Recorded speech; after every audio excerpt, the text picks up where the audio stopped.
এখান থেকে বড় অডিটোরিয়াম পর্যন্ত নিয়ে যাব। মানবাধিকারের কর্মী ভাই বোনেরা সকলের দৃষ্টি আকর্ষণ করছে। কাল বিলম্ব না করতে তাড়াতাড়ি র্যালিতে চলে আসো। আমরা এখনই আমাদের র্যালি কার্যক্রম শুরু করব।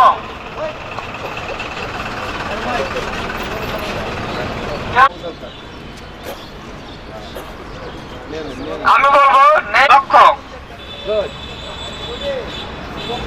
তারপর আমি বলবো 10ই ডিসেম্বর দিচ্ছে ডাক, মানবাধিকার দিবস। সফল হোক, সফল হোক, সফল হোক, সফল হোক পক্ষ।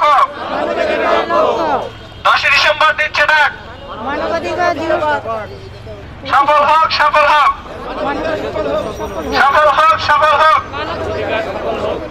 ধন্যবাদ।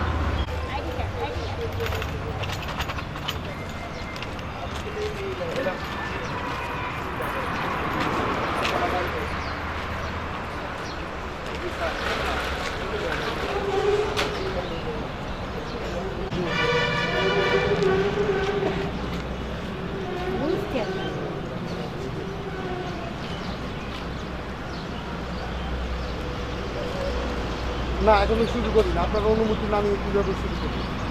প্রতিষ্ঠার জন্য আমরা কাজ করছি, যাতে করে আমাদের কারণে কারো কোনো ডিস্টার্ব বা কোনো রকম কোনো সমস্যা না হয়। আমরা সেদিকে সুদৃষ্টি রাখবো। আমরা আস্তে আস্তে যাব, যাতে করে আমরা দৃষ্টান্ত স্থাপন করতে পারি যে আমরা আমাদের ডিসিপ্লিন আমরা রক্ষা করতে পারি এবং আমরা আরও 10 জনের আমরা দায়িত্ব নিতে পারি। এই হিসাবে আমরা আজকে র্যালি শুভ উদ্বোধন করবো ইনশাআল্লাহ। আমি তোফা সানি ভাইকে কিছু বলার জন্য বিশেষভাবে অনুরোধ করছি।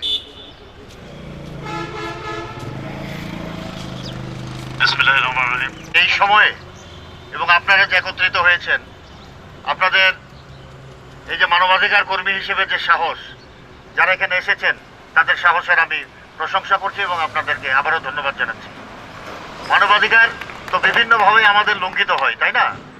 আমাদের যেমন গতকালকে ওই আন্তর্জাতিক দুর্নীতি বিরোধী দিবস গেছে, আজকেও আন্তর্জাতিক মানবাধিকার দিবস। আমাদের যাতে স্লোগান হয় আমরা সবাই আমরা মানবাধিকার রক্ষা করে চলবো। যেহেতু আজকে র্যালি, আমরা অনুষ্ঠানে কথা বলবো, বেশি কথা না বলি, রাস্তায় যত কম থাকা যায় আজকে ততই ভালো। আমি অনুরোধ করবো রানা ভাইকে আজকে র্যালি দ্রুত শুরু করার জন্য। ধন্যবাদ।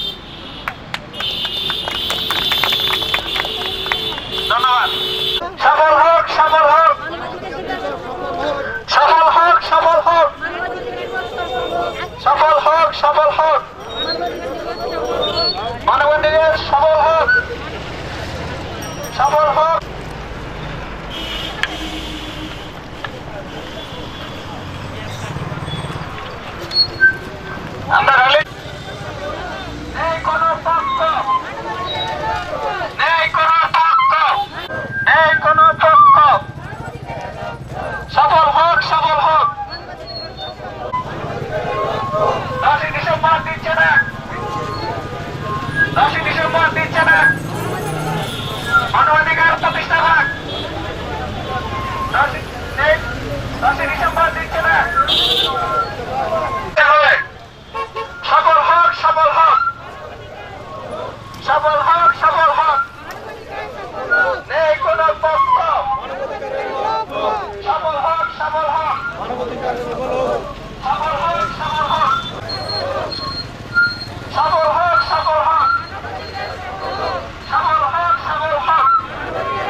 সফল হোক।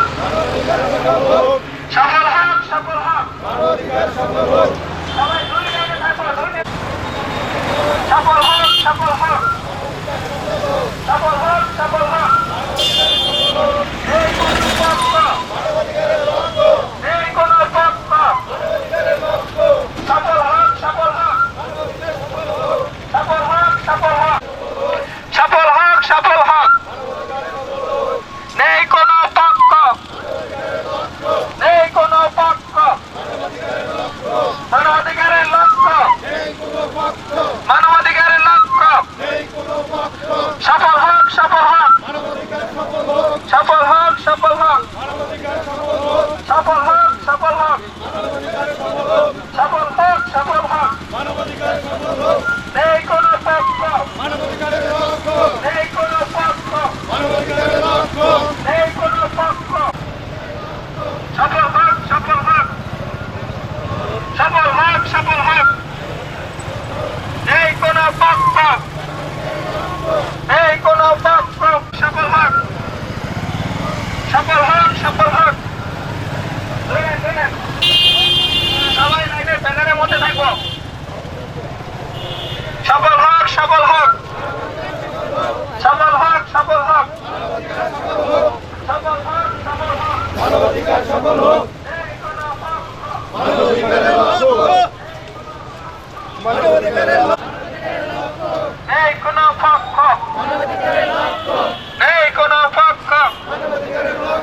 সফল হোক, সফল হোক। মানবাধিকার সফল হোক। সফল হোক, সফল হোক। মানবাধিকার সফল হোক। 10 ডিসেম্বর দিচ্ছে না। মানবাধিকার প্রতিষ্ঠা পাক। এই কোনো পক্ষ, মানবাধিকারের লক্ষ্য।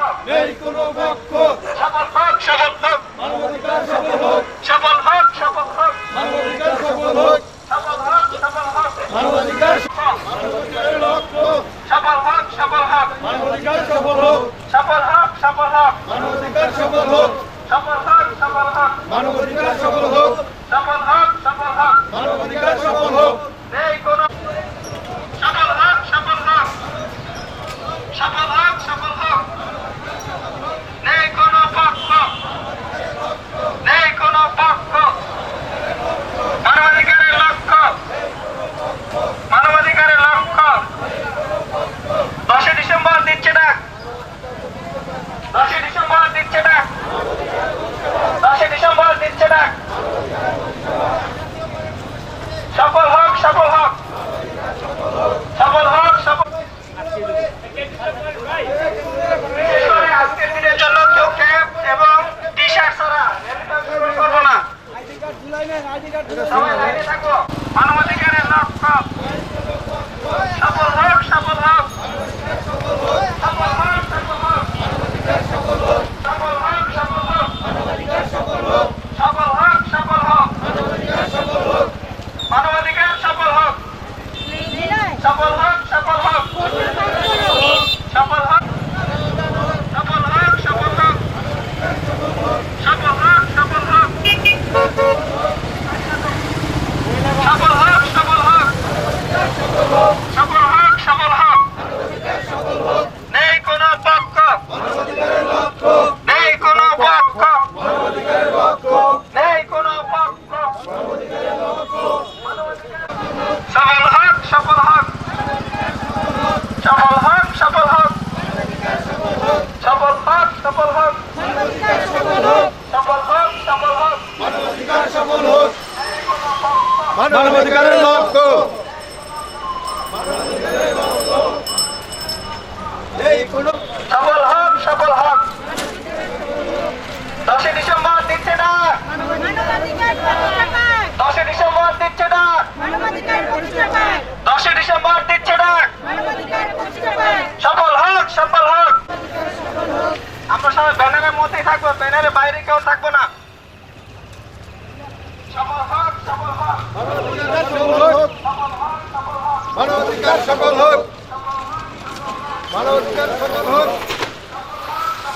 মানবাধিকার সফল হোক।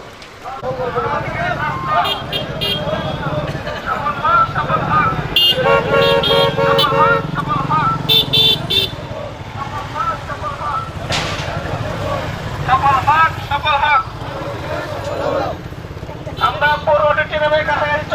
সবাই র্যালির মধ্যেই থাকবেন এবং আওয়াজটা বাড়ায় দেন। সফল হোক, সফল হোক, সফল হোক, সফল হোক।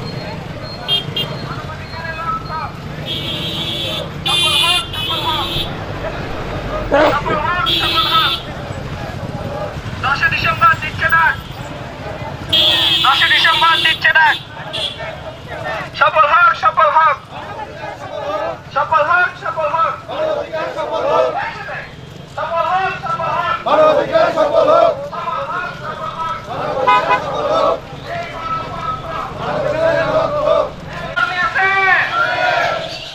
সফল হোক, সফল হোক, সফল হোক, সফল হোক, সফল হোক, সফল হোক।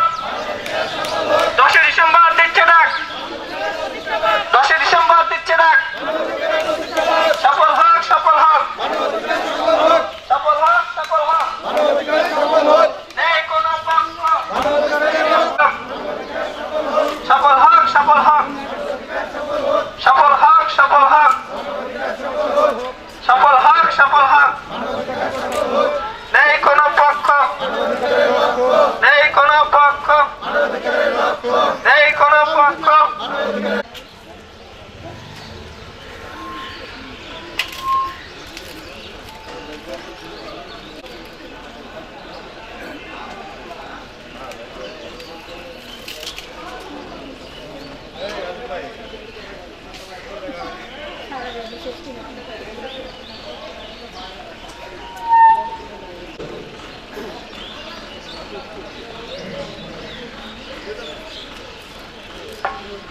আমরা র্যালি করতে করতে পুরো নিচেরা পর্যন্ত চলে।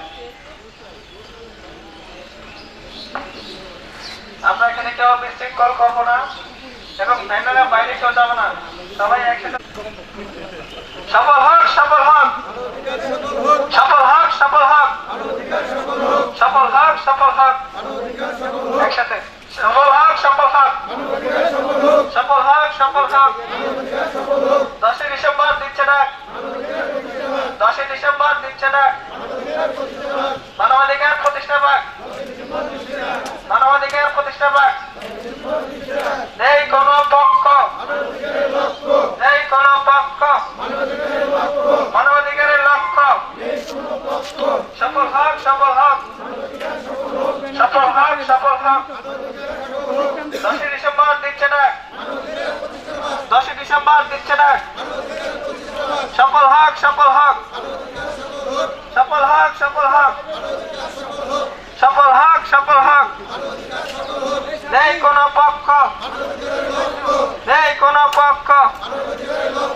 10 ডিসেম্বর দিচ্ছে ডাক। মানবাধিকার আছে। হক 10 ডিসেম্বর দিচ্ছে ডাক, 10 ডিসেম্বর দিচ্ছে ডাক। সফল হোক, সফল হোক, সফল হোক, সফল হোক, সফল হোক, সফল হোক, সফল হোক, সফল হোক, সফল হোক, সফল হোক। নেই কোনো পক্ষ, নেই কোনো পক্ষ, নেই কোনো পক্ষ, নেই কোনো পক্ষ।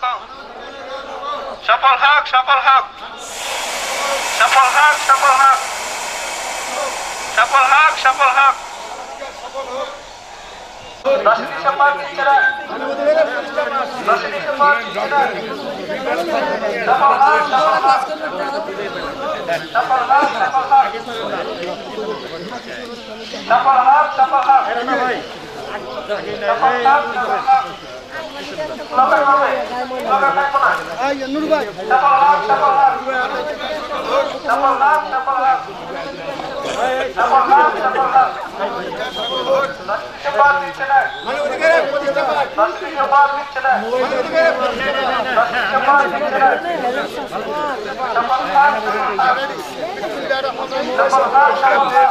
পায়রা উড়িয়ে এই যে আমাদের পিটার দা সাংবাদিক সুভাষ সানি সাহেব, আপনাদের চেয়ারম্যান রানা সাহেব, আপনারা যারা আছেন এক ঝাঁক মানবাধিকারের জন্য কাজ করেন, এই কবুতর আমরা হয়তো প্রতীকী ধরেছি, কিন্তু আপনারা সবাই এটাকে আমি মনে করি যে স্পর্শ করেছেন। আপনাদের সবার হাত দিয়ে আজকে 10ই ডিসেম্বর আন্তর্জাতিক মানবাধিকার দিবসের সাভারে যে আইনি এবং সামাজিক মানবাধিকার সংস্থা সেই অনুষ্ঠানটা করছে, সেই অনুষ্ঠানের শুভ উদ্বোধন হতে যাচ্ছে শান্তির পায়রা উড়ে। ধন্যবাদ সকলকে। সফল হোক, সফল হোক, সফল হোক, সফল হোক, সফল হোক, সফল হোক, সফল হোক, সফল হোক, সফল হোক, সফল হোক। 10 ডিসেম্বর দিচ্ছে না, 10 ডিসেম্বর দিচ্ছে না। সফল হোক, সফল হোক, নেই কোনো পক্ষ, মানবাধিকারের লক্ষ্য, নেই কোনো পক্ষ। মানবাধিকারের লক্ষ্য। এই দিনে জাতিসংঘের সাধারণ পরিষদে মানবাধিকারের সার্বজনীন ঘোষণাপত্র গৃহীত হয়। 1950 সালের এই দিনটিকে জাতিসংঘ মানবাধিকার দিবস হিসেবে ঘোষণা দেয়। বিশেষভাবে অনুরোধ করছি এবং দৃষ্টি আকর্ষণ করছি সম্মানিত স্বেচ্ছাসেবকবৃন্দ যারা আছেন, আমাদের সকল সদস্যদের বসিয়ে দিতে সহযোগিতা করুন, যাতে আমরা আজকের অনুষ্ঠানটি সুন্দর ও সাফল্যমণ্ডিত করতে পারি। ধীরে ধীরে শীত পড়ছে, তবুও এই শীতের মধ্যে দিয়ে আমরা এখানে এসে উপস্থিত হয়েছি এই অনুষ্ঠানকে সার্থক করার জন্য। এটি আসলে একটি চমৎকার বিষয়। আশা করি ধৈর্য সহকারে অনুষ্ঠানের শেষ পর্যন্ত আপনারা আমাদের সাথেই থাকবেন। ধন্যবাদ। সদস্যবৃন্দ, আপনাদের নিজ নিজ আসন গ্রহণের জন্য বিশেষভাবে অনুরোধ করছি, সহযোগিতা করুন যাতে আমরা আজকের অনুষ্ঠানটি সুন্দর ও সাফল্যমণ্ডিত করতে পারি। আন্তর্জাতিক মানবাধিকার দিবস উপলক্ষে সামাজিক ও আইনি বিষয়ক মানবাধিকার সংস্থা কর্তৃক আয়োজিত আজকের অনুষ্ঠানে প্রধান অতিথি হিসেবে সদয় সম্মতি জ্ঞাপন করেছেন ডক্টর মোহাম্মদ এনামুর রহমান, এমপি, মাননীয় প্রতিমন্ত্রী, দুর্যোগ ব্যবস্থাপনা Chowdhury, chairman, Enam medical college ও হাসপাতাল, জনাব মোহাম্মদ সালাউদ্দিন খান নঈম, সাধারণ সম্পাদক, সাভার নাগরিক কমিটি, ডক্টর দেওয়ান খায়রুল আলম, সহকারী অধ্যাপক, শহীদ সোহরাওয়ার্দী মেডিকেল কলেজ ও হাসপাতাল, doctor Peter Haldar, national director, BYFC, Dipak Chandra Saha, PPM officer, Mohammad Anisuzzaman Khan Murad, councillor 9 নং ওয়ার্ড, সাভার পৌরসভা, Sultana Razia, advocate, George court, councillor 7-8, জনাব দীপক সাহা, বিশিষ্ট ব্যবসায়ী ও সমাজসেবক, জনাব শেখ বাশার, সাংবাদিক, এশিয়ান বাংলা ও বাংলাদেশ বেতার, হাজী মুক্তার হোসেন, সভাপতি, সাভার নাগরিক ফোরাম যুব সংঘ। প্রধান অতিথি ও বিশেষ অতিথিকে সাথে নিয়ে মঞ্চে আসন গ্রহণের জন্য আসুন আমরা করতালির মাধ্যমে বিশেষ এই মুহূর্তকে আরো চিত্রিত করতে চাই।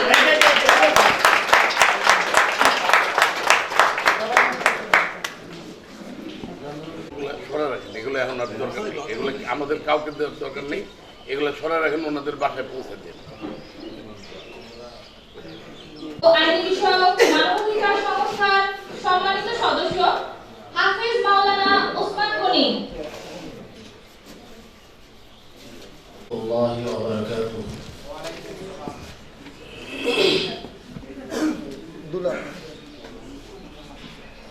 أعوذ بالله من الشيطان الرجيم. بسم الله الرحمن الرحيم.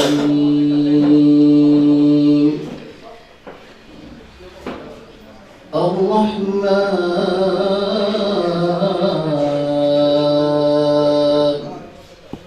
علم القرآن خلق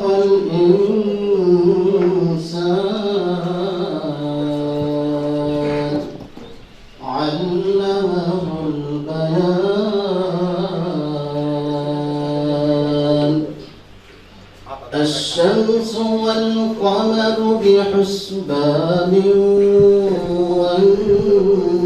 والنجم والشجر يسجدان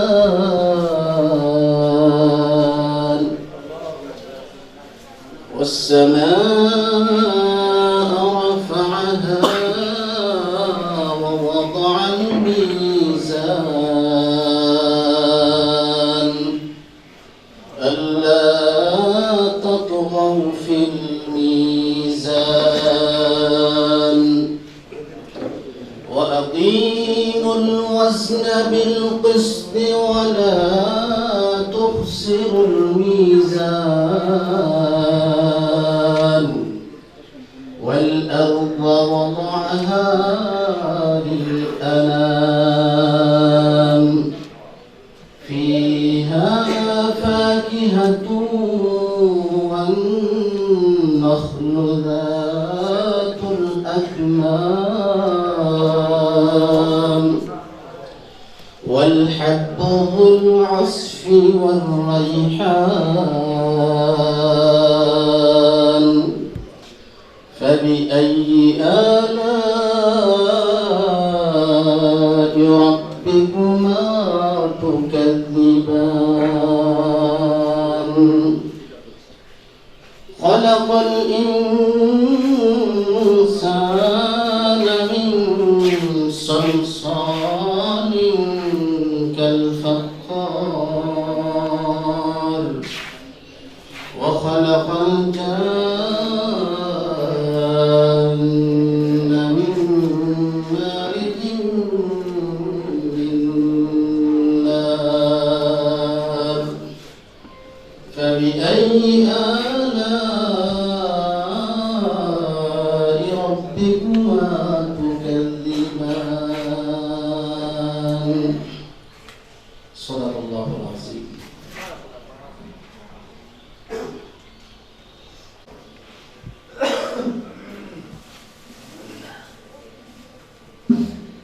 ইতিমধ্যে আমাদের এই মঞ্চে উপস্থিত হয়েছে জনাব শেখ বাশার, সাংবাদিক এটিএন বাংলা ও বাংলাদেশ বেতার। আমরা স্যারকে করতালির মাধ্যমে বরণ করে নেই।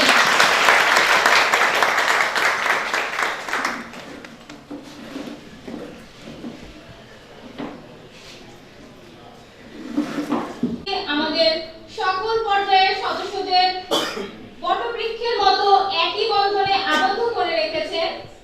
তিনি হলেন আমাদের অত্যন্ত প্রিয় সম্মানিত চেয়ারম্যান JH রানা।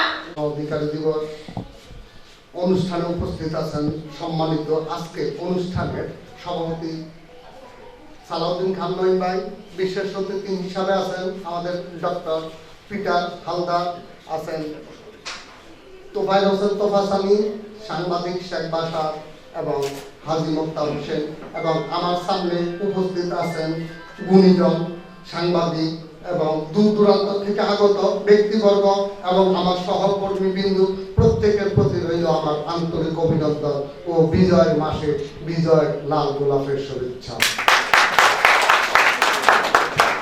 সম্মানিত সুধী, আমরা একটি প্ল্যাটফর্মে দাঁড়িয়ে সবাই মানবতার একটি স্লোগান দিচ্ছি, মানবতার সেবা করব কাজ, অঙ্গীকারবদ্ধ আমরা আজ। এটা হচ্ছে আমাদের মূল স্লোগান, মানবতার সেবা করব কাজ, অঙ্গীকারবদ্ধ আমরা আজ। প্রত্যেকের একটি নিজস্ব স্লোগান আছে, আর আমরা আমাদের এই স্লোগানটাকে এস্টাবলিশ করার জন্য আমরা সর্বাত্মক আপনাদের সহযোগিতা নিয়ে কাজ করে যাচ্ছি। মানবাধিকার বলতে মৌলিক অধিকারকে বোঝানো হয়, আর মৌলিক অধিকার বাস্তবায়ন করতে হলে আমাদেরকে একত্রিত হতে হবে। কারণ কখনো দুর্নীতির বিরুদ্ধে, কখনো অন্যায়ের বিরুদ্ধে আমাদেরকে রুখে দাঁড়াতে হয়। এই কাজগুলো কখনো একার পক্ষে সম্ভব হয়ে ওঠে না। তাই সবাইকে নিয়ে কাজ করার মতো আমাদের মন মানসিকতা থাকতে হবে। কারণ আমরা এক একটি প্ল্যাটফর্মের আমরা কিন্তু লিডার। যেমন আমাদের সম্মানিত নঈম সাহেব, আমি ওনাকে অত্যন্ত শ্রদ্ধা করে স্মরণ করি, কারণ উনি হলেন আমার আইকন এবং একজন গোল্ড মেডালিস্ট এবং বিদ্যুৎসাহী, যিনি বিদ্যার উপর অত্যন্ত দক্ষ এবং আমাকে সবসময় তিনি সর্বাত্মক সহযোগিতা দিয়ে থাকেন। সম্মানিত সুধী, মানবাধিকার কর্মীরা কেন সেরা, এই উক্তি থেকে আমি বলতে চাই আমাদের প্রত্যেক কর্মী অ্যাক্টিভ। কারণ যে কোনো বিপদে রক্তের প্রয়োজনে বেওয়ারি শ্বাস দাপনে যখন ডাকা হয় তখন উপস্থিত থাকে। করোনার মুহূর্তে আমাদের সম্মানিত বিশেষ অতিথি এবং সমাজকর্মী সাংবাদিক তোফায়েল হোসেন তোফাস আলী, আমার পাশে আরেকজন আছেন, যে করোনা কিভাবে সবাই যখন গুটি দিয়া বাসায় বসে আছেন তখন এইসব ব্যক্তি কর্মীরা কিভাবে বেওয়ারি লাশগুলো এবং কিভাবে করোনার রোগীর লাশগুলোকে ওনারা দাফন দিয়েছেন সেটা নিজ চোখে যদি না দেখা হয় তাহলে আসলে বিশ্বাস করা যাবে না। প্রত্যেকটা মানব অধিকার কর্মীকে যখন রাতের 3টা বাজে ডাকা হয় তখনই কিন্তু রক্ত দিতে বাধ্য হয়, একবারও পিছু হটে না। আমাদের সম্মানিত একজন রাজেশ্বরের আমাদের 8 নম্বর ওয়ার্ডের দায়িত্বশীল আলাউদ্দিন, ওই দিন রাত 1টা এবং শীতের সময় তাকে ডাকা হয়েছে, তার বাসায় কেউ ছিল না। তার ওয়াইফ একা বলছে, ভাই আমার ওয়াইফটা একা, আমি কি করবো? তারা বলছে তুমি তোমার ওয়াইফকে বলে দেখো কি বলে। পরে দিয়ে ওই একটু পরে সে আমাকে ফোন দিয়ে বললো, হ্যাঁ আমার ওয়াইফ বলছে যাওয়ার জন্য। তাহলে দেখেন একজন মানবাধিকার কর্মী, এক ব্যাগ রক্ত লাগবে না মেডিকেল কলেজে, আপনারা আমাদের ফেসবুকে হয়তো দেখবেন যে রক্ত দেওয়ার জন্য সে কিন্তু তার পিছিয়ে একটা বাবু এবং তার ওয়াইফকে একা নির্জন এলাকা বাড়িতে রেখে সে কিন্তু রক্ত দেওয়ার জন্য আসছে। রাতে 4টা বাজে গেছে। সম্মানিত অডিয়েন্স, আমাদের 18টি প্রজেক্ট চলমান রয়েছে যেগুলো সম্পর্কে আমরা প্রত্যেকে হয়তো জানি।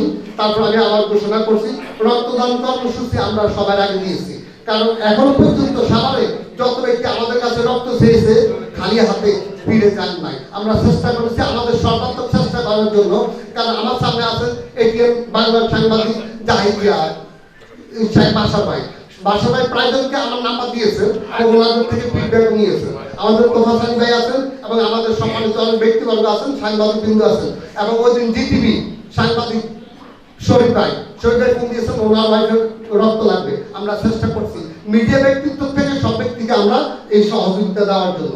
আমাদের আছে pre medical camping, blood grouping, diabetes test আছে, আমাদের ত্রাণ সামগ্রী উপহার, শীতবস্ত্র উপহার, বন্যা দুর্গত এলাকা মনিটরিং, বাল্য বিবাহ প্রতিরোধে কাজ করা, মাদক নিয়ন্ত্রণ ও সচেতনতা বৃদ্ধির জন্য কাউন্সিলিং, জাতীয় পর্যায়ে বন্যা আগুন ঘূর্ণিঝড়ের সমস্যাগ্রস্ত এলাকায় কাজ করার মতো স্ট্রং স্বেচ্ছাসেবক কমিটি গঠন, এতিম শিশুদের পরিচর্যার দায় বহন করা। আমাদের এতিম শিশু আমরা পালি, বর্তমানে আমাদের কমলাপুর মাদ্রাসায় আমাদের এতিম শিশু রয়েছে, যেখানে আমরা এতিম শিশুদের পরিচর্যার দায়ভার বহন করা হয়। অসহায় মেধাবী ছাত্র ছাত্রীদের শিক্ষার খরচ বহন করা হয়। পথ শিশুদের নিয়ে শিক্ষার কার্যক্রম, কিশোর গ্যাং নিয়ে কাজ করা ও তাদের মধ্যে সচেতনতা বৃদ্ধির জন্য কাউন্সিলিং বোর্ড গঠন করা। ক্যান্সার সহ যে কোনো ইমার্জেন্সি রোগীদের সার্বিক সহযোগিতা ও চিকিৎসার জন্য টিম গঠন। পঙ্গু ও প্রতিবন্ধীদের জন্য পুনর্বাসন ও চিকিৎসা নিশ্চিত করার লক্ষ্যে কাজ করা। অস্থায়ী আশ্রয় কেন্দ্র নির্মাণের লক্ষ্যে কাজ করা। বেওয়ারি লাশ দাফন করা। ল সাপোর্ট সেন্টার, যার মাধ্যমে সুবিধা বঞ্চিত ব্যক্তিদের আইনি সহায়তা প্রদান করা হয়। ল সাপোর্ট সেন্টার এইটা আমি বলবো, যেহেতু আমাদের সংস্থার নাম সামাজিক আইনি বিষয়ক মানবাধিকার সংস্থা, সেহেতু আমাদের উকিল সাপোর্ট ইনশাআল্লাহ যথেষ্ট আছে এবং আমরা সবসময় এটাকে আমরা সর্বোচ্চ প্রায়োরিটি দিয়ে আমরা বলতে পারি আমরা এই ল সাপোর্ট সেন্টারটা আমাদের সবসময় জনগণ আছেন এবং কন্টিনিউ আমাদের উকিল আমাদের সেন্টারে বসেন। উন্মুক্ত লাইব্রেরি স্থাপন, যার মাধ্যমে সকলকে পড়ালেখার সুযোগ করে দেওয়া। এই 18টি প্রজেক্টের মধ্যে প্রায়গুলো চলমান আছে আর বাকিগুলো পূর্ণরূপ দেওয়ার জন্য নিরলস পরিশ্রম করে যাচ্ছে আমাদের সকল কর্মী এবং আমার সহকর্মীবৃন্দ। কিন্তু দুর্ভাগ্য হলো সত্য, আমরা কোনো ডোনার বৃত্তি বা কোনো ডোনার নিয়ে আলো আমরা পাই নাই যে কাজ করার জন্য। আমার প্রত্যেক সহকর্মী, প্রত্যেক সদস্যের দান, অনুদান এবং মাসিক চাঁদার মাধ্যমে আমাদের এই সংস্থাটি পরিচালিত হচ্ছে। তো সম্মানিত অডিয়েন্স এবং সম্মানিত বিশেষ অতিথিবৃন্দ এবং আজকের প্রধান অতিথি এবং আমার গুণীজন অনারেবল পার্সন ব্যক্তিবর্গ, আপনাদের কাছে আমাদের সংস্থার জন্য আমরা অবশ্য বিনীতভাবে অনুরোধ করব, আপনাদের মাধ্যমে হোক, আপনারা নিজেরা হোক বা যেভাবে হোক আমাদের উক্ত সংস্থাদের জন্য আপনাদের সর্বাত্মক সহযোগিতা কামনা করছি এবং আপনারা ভালো থাকবেন, সবাই সুস্থ থাকবেন। এই বলে আমি আমার স্বাগতিক বক্তব্য এখানে শেষ করলাম। আসসালামু আলাইকুম।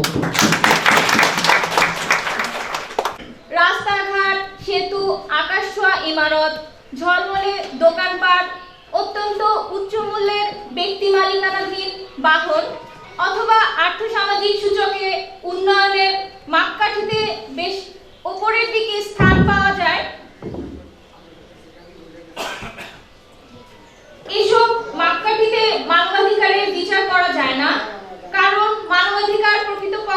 একটি বোধের নাম, যে বোধ মানুষকে মানুষ হয়ে উঠতে শিক্ষা দেয়, অপরের মনুষ্য পরিচয়কে স্বীকৃতি দিয়ে সম্মান করার দীক্ষায় দীক্ষিত করে। সেই শিক্ষা ও মনুষ্যত্বকে ধারণ করে সামাজিক ও আইনি বিষয়ক মানবাধিকার সংস্থার কর্মী ও সদস্যরা নিরলসভাবে কাজ করে যাচ্ছেন। অনুষ্ঠানের এ পর্যায়ে সামাজিক ও আইনি বিষয়ক মানবাধিকার সংস্থার সে সকল কার্যক্রম নিয়ে স্লাইড পরিদর্শন করবেন অত্যন্ত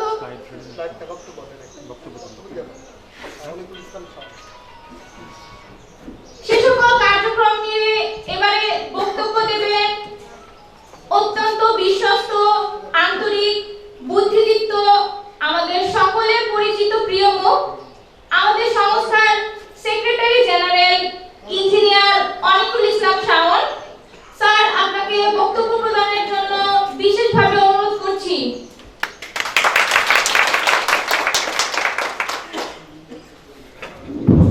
কাঙ্ক্ষিত সে প্রোগ্রামে উপস্থিত হতে পেরেছি এবং শুরু করতে পেরেছি, এই জন্য সবাই মন থেকে বলি আলহামদুলিল্লাহ।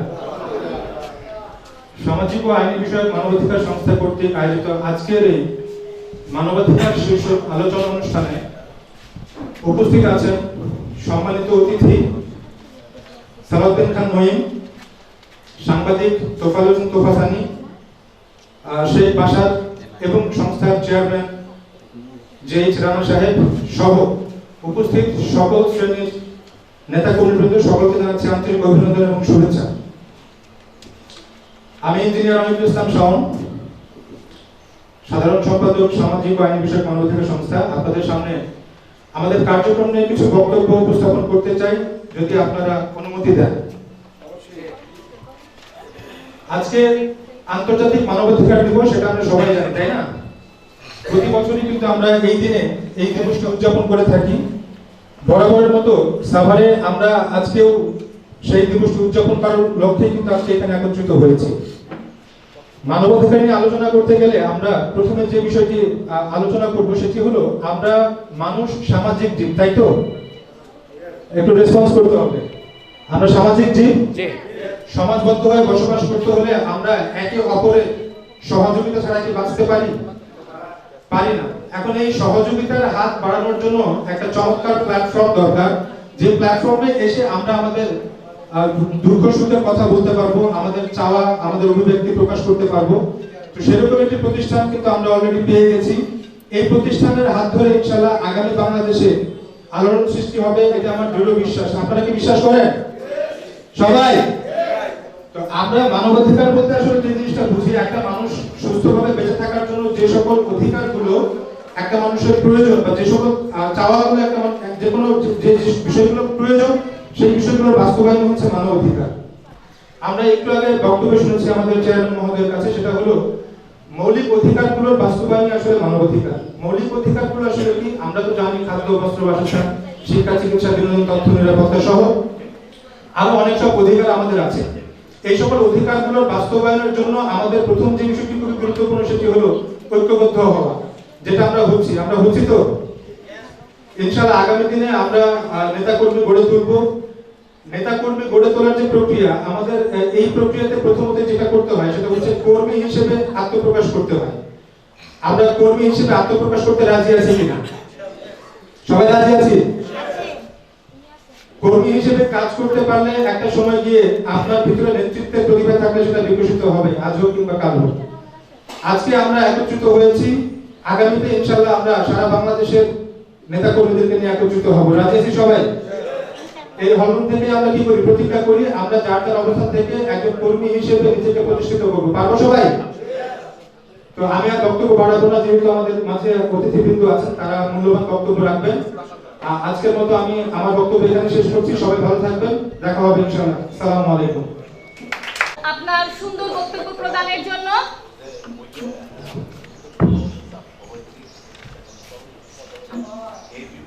এবারে শুভেচ্ছা বক্তব্য প্রদান করতে আসবে নাহিদ ইমতিয়াজ, পরিচালক সামাজিক ও আইনি বিষয়ক মানবাধিকার সংস্থা। আসুন আমরা করতালির মাধ্যমে স্যারকে মঞ্চে আহ্বান করি। আয়োজিত আন্তর্জাতিক মানবাধিকার দিবস উদযাপনের প্রাক্কালে আজকে মঞ্চ উপবিষ্ট সম্মানিত সভাপতি সাহেব এবং সকল অতিথিবৃন্দ এবং আমার সহকর্মীবৃন্দ, আসসালামু আলাইকুম, শুভ সকাল।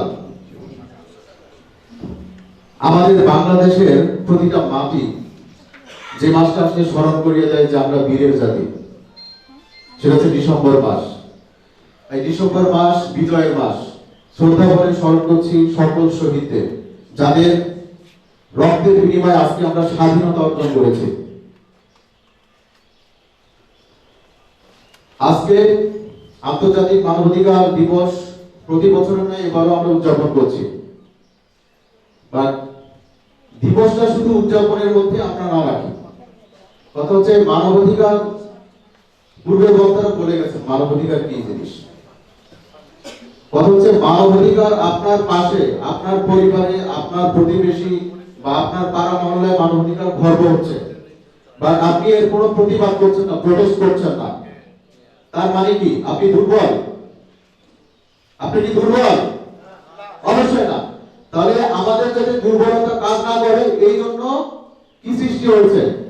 SLA human rights, society for social and legal affairs human rights, যে আপনি যাকে প্রোটেস্ট করতে বা দমন করতে পারবেন না, আপনার আরো 10টা ভাই এখানে আছে।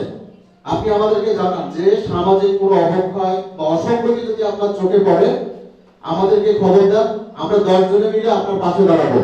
এই সংস্থার উদ্দেশ্য কিন্তু তাই না?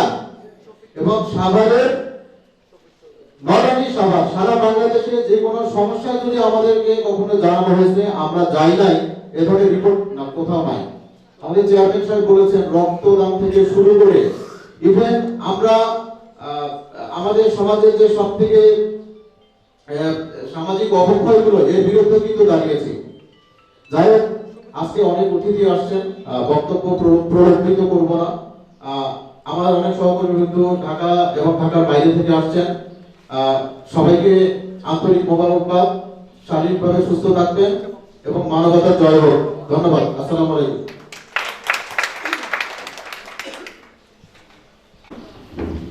আইনি বিষয়ক সামাজিক ও মানবাধিকার আইনি বিষয়ক মানবাধিকার দিবস সংস্থা কর্তৃক আয়োজিত উপস্থিত সম্মানিত সভাপতি, বিশেষ অতিথিবৃন্দ এবং আমাদের উক্ত সংগঠনের সংস্থার সাংবাদিকবৃন্দ, আসসালামু আলাইকুম ওয়া রাহমাতুল্লাহি ওয়া বারাকাতুহু। আসলে মানবাধিকার বলতে কি এই কথাটা আমরা আসলে বোঝানোর প্রয়োজন না, কারণ আমাদের সবাই বিবেকের কাছে আছে যে মানবাধিকার কি। মানুষের বাক স্বাধীনতা এবং মানুষের মনোবল, মানুষের চিন্তা চেতনা তুলে ধরার নামে হলো মানবাধিকার।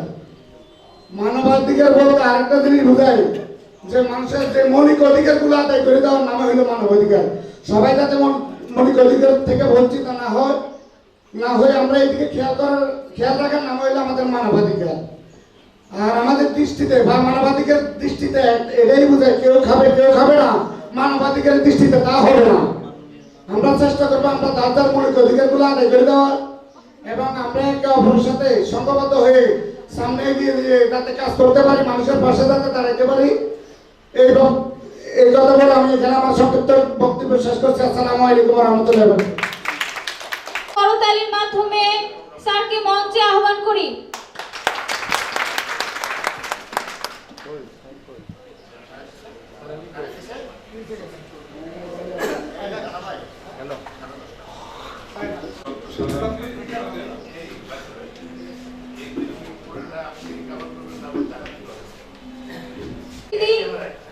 এবারে বক্তব্য নিয়ে আসবেন doctor Peter Haldar, national director.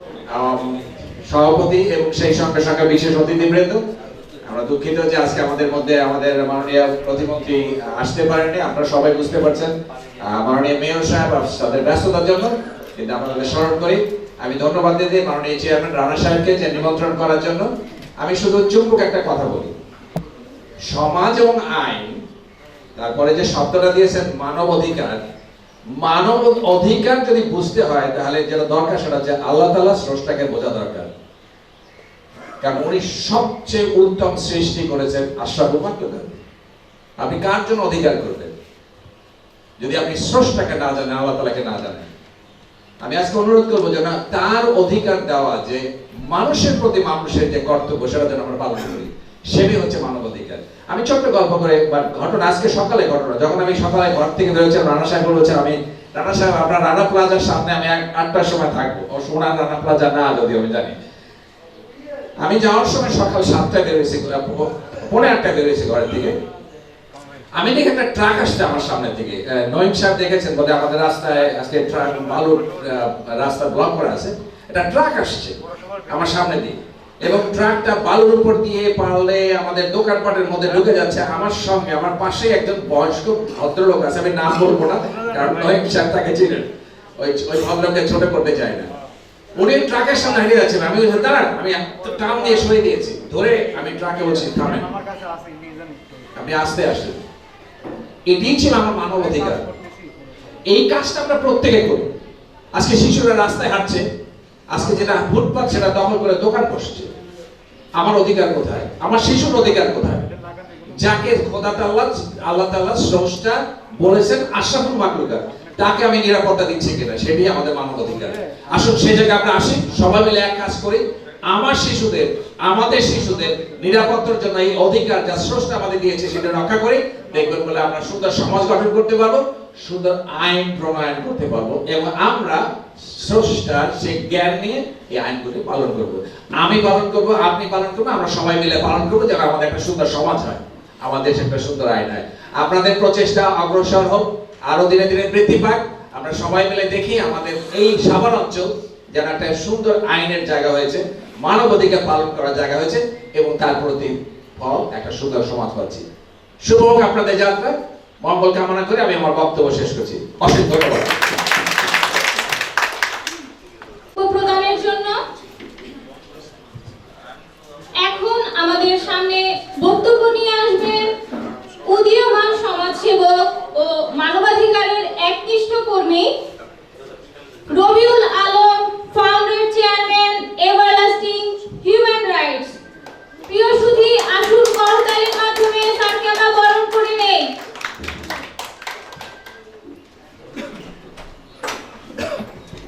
উপস্থিত একগুচ্ছ মানবাধিকার কর্মী, আমার সামনে আরো উপস্থিত আছেন সাভার নাগরিক ফোরাম যুব সংঘের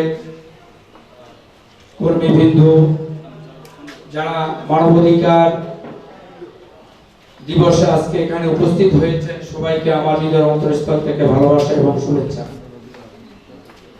আমাদের প্রধান অতিথি দুর্যোগ ত্রাণ মন্ত্রণালয়ের প্রতিমন্ত্রী এবং সাভার পৌরসভার বারবার নির্বাচিত মেয়র বিশেষ কারণে উপস্থিত হতে পারে নাই, তাদের প্রতিও আমাদের সশ্রদ্ধা সালাম। আসলে ইতিপূর্বে আমার অনেক সিনিয়র বক্তারা অনেক কথা বলে গেছেন। মানবাধিকার বলতে আমরা অনেক কথাই বুঝি, কিন্তু আজকে উচ্চ পর্যায় থেকে শুরু করে নিম্ন পর্যায় সব জায়গায় মানবাধিকার লুণ্ঠিত হচ্ছে। আপনি যে দেশে একটি বালিশ উঠাতে 7,500 টাকা লাগে, যে দেশে একটি নারিকেল গাছের মূল্য 3.5 লক্ষ টাকা ধরা হয়, প্রতিটা টেবিলে আপনি একটি কাগজ, একটি কাজ আনতে গেলে আপনাকে সেখানে আপনাকে অর্থ দিয়ে আপনাকে সেই কাজটুকু পাস করিয়ে আনতে হয়। অথচ এই সরকারি আমলারা আমাদের ট্যাক্সের টাকা, সরকার বিদেশ থেকে ভিক্ষা নিয়ে তাদের বেতন দেওয়া হয়, অথচ তারা প্রতিটা নিয়তেই মানুষের অধিকার হরণ করছে। এই ব্যাপারে আমাদের সবাই সোচ্চার হতে হবে। আমরা ঘটা করে একটা দিন মানবাধিকার পালন করলাম, আর বাকি দিনগুলো আমাদের অধিকারের কথা ভুলে গেলাম, তা হবে না।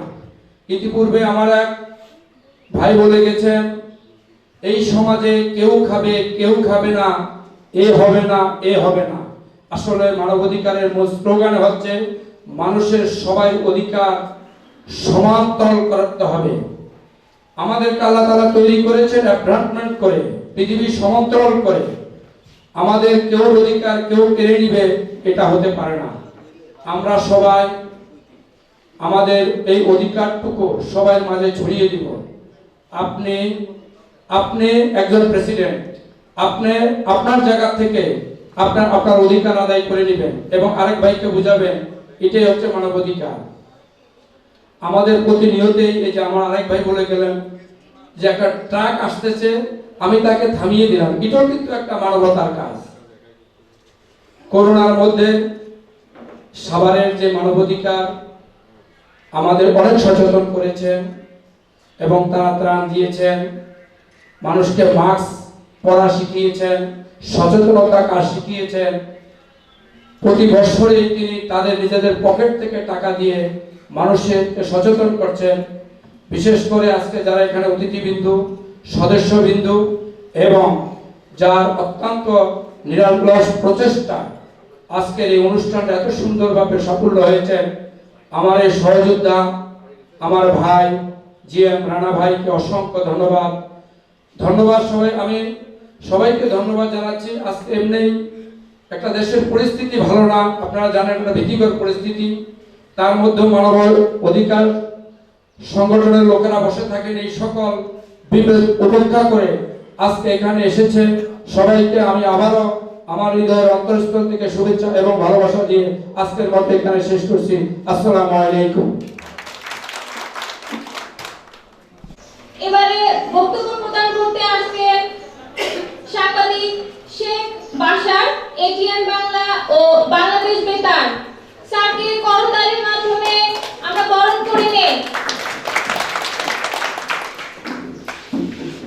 2 বছরের করোনা ভাইরাসের আক্রান্ত থেকে আল্লাহ যে আমাদের সুস্থ রেখে আমাদের এই জায়গায় এনেছে, এই জন্য আল্লাহর কাছে শুকরিয়া আদায় করছি।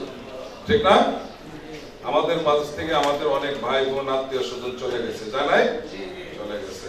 এবং এই করোনা ভাইরাসের সময় আমি দেখছি যে আমাদের আজকের অনুষ্ঠানের সভাপতি সহ অনেকে করোনা ভাইরাসে অনেকে আপনারা সহযোগিতা করছেন রোগীদের।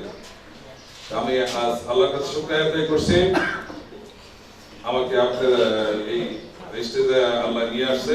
আর আপনাদের ধন্যবাদ জানাই, রানা ভাইকে ধন্যবাদ জানাই, সেক্রেটারি সাহেবকে ধন্যবাদ জানাই এই আপনাদের অনুষ্ঠানে আমাকে আমন্ত্রণ করার জন্য। আর আমি দুঃখিত, আমি রাত্রে ওই যে আমাদের জানেন আপনারা বিএনপি আওয়ামী লীগের দুটো সমাবেশ হচ্ছে ঢাকা এবং সাভারে আওয়ামী লীগের সবচেয়ে বড় সমাবেশ। যে দলই করেন দেখতে যাইতে পারেন, শুনতে যাইতে পারেন, সমস্যা নাই। আর দ্বিতীয়ত হলো আমি রাত্রে ডিউটি করেছি, আবার রাত্রে খেলা দেখেছি, ঘুমিয়ে পড়েছিলাম, সকাল উঠতে একটু দেরি হয়ে গেছে। তারপর আবার ওঠার পরে আবার চলে গেছিলাম আমিন বাজার, আপনাদের র্যালি এবং বেলুন উড়ানোর সময় আমি থাকতে পারিনি, জন্য দুঃখিত, আই এম সরি। আর দ্বিতীয়ত হলো এই যে বিজয়ের মাস, আমরা ধন্যবাদ জানাই। এই স্বাধীনতা বাংলাদেশ স্বাধীনতার পরে ডিসেম্বরে আমাদের বিজয় হয়েছে, আর আমাদের কয়েকদিন পরে বিজয়ের আমাদের জাতীয় স্মৃতিসৌধে যাব, আপনারাও যাবেন। আপনারা প্রতি বছরই রানা ভাই আপনাদের নেতৃত্বে, রানা ভাইয়ের নেতৃত্বে আপনারা ফুল দেন, আমি আশা করি এবারও আপনারা যাবেন। আর আমি আজকে হলো যে অনুষ্ঠানে এসেছি সেখানে আমাদের আজকের প্রধান অতিথি এবং বিশেষ অতিথি থাকার কথা ছিল মন্ত্রী মহোদয় এবং মেয়র মহোদয়। ওনাদের সাথে আমার কথা হয়েছে, ওনারাও রাত পর্যন্ত স্টেজে ছিলেন এবং তারা ব্যস্ততার মাঝখানে তারা আসতে পারে না, এই জন্য বলছে আমার পক্ষ থেকে একটু সরি বলেন, আর পরবর্তী যে কোনো অনুষ্ঠানে আমরা অ্যাটেন্ড করবো, এই জন্য তাদের পক্ষ থেকে আমি একটু সরি বলছি। তারা বিভিন্ন প্রতিকূলতার জন্য তারা আসতে পারে নাই। আর আমি বক্তা নাই, আমি মিডিয়া ব্যক্তিত্ব, আমি ভালো বক্তব্য দিতে পারি না। বক্তব্য দিতে গেলেও আমি আমার পাশে যে আমাদের আজকের প্রধান অতিথি প্রধানমন্ত্রীর কাছে পুরস্কার প্রাপ্ত সালাউদ্দিন খান নঈম, ওনারা যেভাবে বক্তব্য দেন এবং আমার বন্ধু সানি ভাই, এই জন্য সানি ভাইয়ের আগে আমি নিয়ে নিছি, কারণ পরে দিলে আমার কথা কেউ শুনবে না, বুঝতে পারছেন? ওনারা যেভাবে চমৎকার বক্তব্য উপস্থাপন করেন আমি ওইভাবে পারি না। এবং এই নইমের এক ভাবি আছে, উনিও জাতীয় পুরস্কার প্রাপ্ত, আমারই রুমমেট। এই দুইজনের সামনে বক্তব্য দিতে আমার ভয় লাগে। ওনার ভাবি আমার রুমমেট, হ্যাঁ, উনিও জাতীয় পুরস্কার প্রাপ্ত। যা হোক, আমরা আল্লাহ আমাদের সৃষ্টি করেছে মানব সেবা করার জন্যই। আল্লাহ বলছে আমি সরাসরি সেবা পাই না, মানুষ যদি সেবা করেন, তাহলে সেবা করো, তাহলে আমি সেবাটা পাই। তাই আপনারা যে রানা ভাই, উনি একজন ডাক্তার সভাপতি, উনি যেভাবে দেখছে আপনাদের নিয়ে ওই যে করোনা ভাইরাসের সময় এই করোনা রোগীদের মাঠে ঘাটে থেকে তাদের চিকিৎসা সেবার জন্য পাঠিয়েছে হাসপাতালে, এবং দাফন কাফনে ওনারা সহযোগিতা করেছেন আপনারা। এবং আপনারা যে সংগঠন করেছেন, আমি একটা শিডিউল দেখলাম এবং অতীতেও দেখছি যে কোনো কাজে আমি আসি, কারণ আমরা সাংবাদিকরা কোনো মানব সেবা করে, আমরা যারা নিরীহ, যারা নির্যাতিত, তাদের পক্ষে আমরা নিউজগুলো করি, তাদের পক্ষে আমরা দাঁড়াই, যে ব্যক্তি থাক তার বিপক্ষে। আমরা এটাও কিন্তু একটা মানবাধিকারের কাজ। তাই মানবাধিকার সব জায়গায়, মানবাধিকার আপনার মানবাধিকারের সাথে আছেন অন্যান্য পেশার সাথে, জন্য ধন্যবাদ জানাই। আর আল্লাহ বলছেন মানুষ কেবল তার চেষ্টা বলে লাভ করে থাকে। তাই আপনার মানুষ সেবায় চেষ্টা করে যান, আপনারা আপনাদের গন্তব্যস্থলে পৌঁছায় যাবেন। আর আমার আগে বক্তব্য দিয়েছেন ডক্টর পিটার্স হালদার, উনি খুব উচ্চ পর্যায়ের লোক। ওনার সম্পর্কে অনেক শুনেছি, আমি ইতিপূর্বে ওনার অফিসে গিয়েছিলাম। উনি নিজের হাতে টেবিল চেয়ার এনে দিচ্ছে, নিজের হাতে কফি বানিয়ে দিচ্ছে, মানে অনেক বড় একটা এনজিওর মালিক। হ্যাঁ, বুঝলেন, উনি নিজের হাতে কফি বানিয়ে দিচ্ছে, নিজের হাতে চা খাচ্ছে। আপনি আসছেন, ওই পিয়ন কোথায় জানি নিচতলা, চারতলা, উনি নিজের হাতে কাজ করবে, এতে কিন্তু মানুষ সমান চায় নাই। হ্যাঁ, আর আমি অনুরোধ করবো, রানা ভাই, আমি অনুরোধ করবো ওই ইয়েকে, আপনাদের সবাইকে নিয়ে ডক্টর পিটার্সের অফিসটা পরিদর্শন করবেন, দেখবেন অনেক আপনারা ওই জায়গায় সহযোগিতা নিতে পারবেন, আপনারা সহযোগিতা পাবেন, কারণ ওনারাও অনেক মানুষ সেবার কাজ করেন। ঠিক আছে, আমি আর বিশেষ কিছু বলবো না, কারণ একটু পরে আবার আমার মাঠে যেতে হবে, রেডিও বলে নিতে, ওই জায়গায় নিউজের কাজে যেতে হবে। আর আপনারা যে কোনো কাজে, যে কোনো নিউজে আমাকে ডাকবেন, পাবেন। আর আমার নাম্বারটা মনে অনেকের কাছে আছে, না থাকলে রানা ভাইয়ের কাছে নিয়ে বা আমাকে বললেন, আমি দিব। আর দ্বিতীয়ত হলো, আমি আর একটা মেসেজ দিয়ে যাচ্ছি, সেটা আপনার সাথে আমি জড়িত। আমি ওই যে সাংবাদিকতার পাশাপাশি আমি আবার একটা ব্যাংকে এজেন্ট শাখা দিয়েছি, ডাচ বাংলা ব্যাংকে। যদি কেউ বাড়ি করেন, গাড়ি করেন, বা অথবা ফ্ল্যাট কিনেন, যদি বড় বড় লোন লাগে, কমপক্ষে 30-40 লাখ নিচে, তাহলে আমাকে কল করেন। আমরা অন্যান্য ব্যাংকের থেকে কম ইন্টারেস্টে, আমরা 8% ইন্টারেস্টে আমরা এই লোনগুলো দিয়ে থাকি। এবং আপনারা কেউ বাড়ি করলে আমার সাথে যোগাযোগ করেন, আমি এটা 1 মাসের ভিতরে এটা ব্যবস্থা নিব, যারা যদি হাউস লোন নিতে চান। আর যদি কেউ ফ্ল্যাট কিনতে চান, আমরা ওই 60 থেকে 70 ভাগ আমরা ফ্ল্যাট লোন দিয়ে থাকি। থ্যাংক ইউ, আপনাদের সময় অনেক নষ্ট করলাম। আসসালামু আলাইকুম।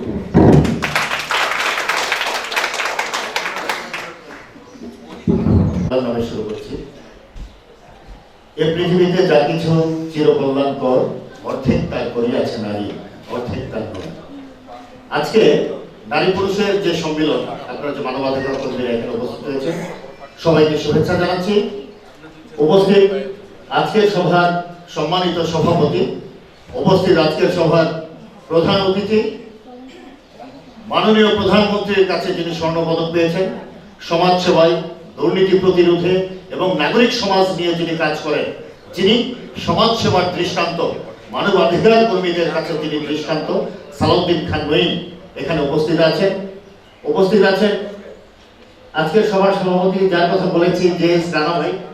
উপস্থিত আছেন আমার প্রিয় বন্ধু, আমি সবার আসার পর থেকে আমরা একসাথেই চলাফেরা করি, হয়তো আমার অন্য কোনো বন্ধু নেই। আপনারা অনেকেই দেখেছেন, এটিএন বাংলা এবং বাংলাদেশ বেতারের স্বনামধন্য সাংবাদিক শেখ বাসার।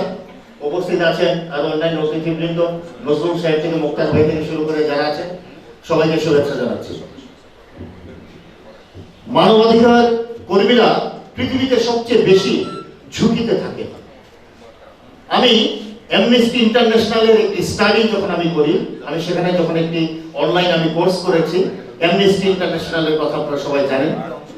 তো সেখানে আমি যে বিষয়টা আমি জেনেছি, যে আপনি কি ঝুঁকি নিতে পারবেন, আপনি কি রাষ্ট্রযন্ত্রের বিরুদ্ধে কথা বলতে পারবেন, আপনি কি জনপ্রতিনিধির বিরুদ্ধে কথা বলতে পারবেন? আপনি কি সমাজের অন্যায় দুর্নীতির বিরুদ্ধে কথা বলতে পারবেন? আপনি কথা বলবেন, সেই কথা প্রচার করবেন, আপনি ব্যবস্থা নেবেন, কি ব্যবস্থা নিলেন, আপনার গোল কি হলো, আপনি কি সেই লক্ষ্যে পৌঁছতে পারবেন? তবেই আপনি একজন মানবাধিকার কর্মী। আমরা অনেক অসঙ্গতি দেখি, যে কথা পূর্ববর্তী বক্তারা বলে গেছেন, যে রাস্তা দিয়ে আপনি হাঁটতে পারছেন না, ফুটপাত দখল হয়ে গেছে, সেই ফুটপাত দখল হয়ে যাওয়ার বিরুদ্ধে আপনাকে কথা বলতে হবে। আপনি যখন কথা বলতে যাবেন, দেখবেন এই ফুটপাত দখলের পেছনে কিছু নেতারা রয়েছে, এই ফুটপাত দখলের পেছনে পুলিশ রয়েছে, এই ফুটপাত দখলের পিছনে বড় বড় জনপ্রতিনিধিরা রয়েছে। তাদের বিরুদ্ধে কি আপনি কথা বলতে পারবেন? আপনি যদি কথা বলতে পারেন, তবে আপনি একজন মানবাধিকার কর্মী। প্রতিটি ক্ষেত্রে আজকে মানবাধিকার কর্মীদেরকে সোচ্চার হতে হবে। আমরা সামাজিক যোগাযোগ মাধ্যম ফেসবুক সবাই ব্যবহার করি।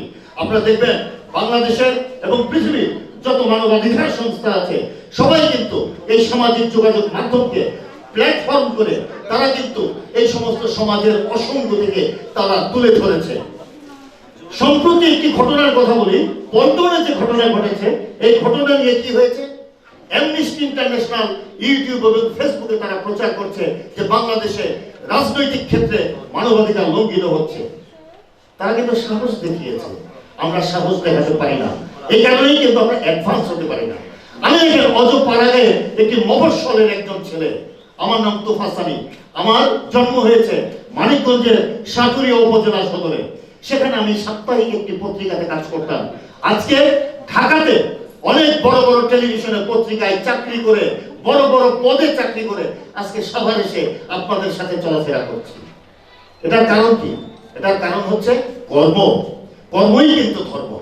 আজকে দৃষ্টান্ত, আজকে প্রধান অতিথি সালাউদ্দিন খান নঈম, তাকে অনুসরণ করতে হবে। আজকে পিটারদার মতো লোক যিনি বক্তব্য দিয়ে চলে গেছেন, তাকে অনুসরণ করতে হবে। আমি পিটারদার সাথে কয়েকদিন কথা বলেছি। এত জ্ঞান গর্ভ মানুষ, এত জ্ঞান রয়েছে যে মানুষের ভেতরে, আমি অবাক হয়ে গেছি।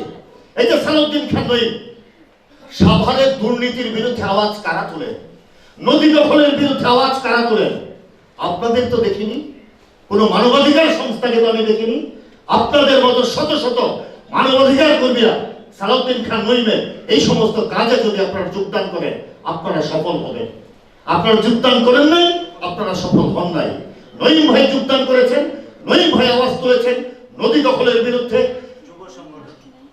নঈম ভাই আওয়াজ তুলেছে বিভিন্ন অসঙ্গতির বিরুদ্ধে, দুর্নীতির বিরুদ্ধে, উনি সফল হয়েছেন। আজকে দেখেন প্রধানমন্ত্রীর হাত থেকে উনি স্বর্ণ পদক পেয়েছেন। এটাই হচ্ছে কর্ম। এই কর্ম আমাদেরকে যারা মানবাধিকার করবে, আমাদের লক্ষ্য নির্ধারণ করতে হবে, সেই লক্ষ্য বাস্তবায়ন করতে হবে। বাস্তবায়নের পরে আপনাকে মূল্যায়ন করতে হবে যে আমি কাজটা হাতে নিয়েছি, সেই কাজটা আসলে কতটুকু ফলপ্রসূ হলো। ঘরের কাছে আপনার প্রতিবেশীর মানবাধিকার লঙ্ঘন হচ্ছে, আমরা খবর রাখি না। অনেক মেয়েরা দেখবেন যে বিয়ে হয় নাই, কিছু হয় নাই, সন্তান হয়েছে, সেই সন্তানের বাবার পরিচয়, সেই যে গর্ভের সন্তান ভূমিষ্ঠ হয়েছে, সেই গর্ভের সন্তানের পরিচয় সেই মা দিতে পারে না, সেই সন্তান দিতে পারে না, মানবাধিকার লঙ্ঘন হচ্ছে।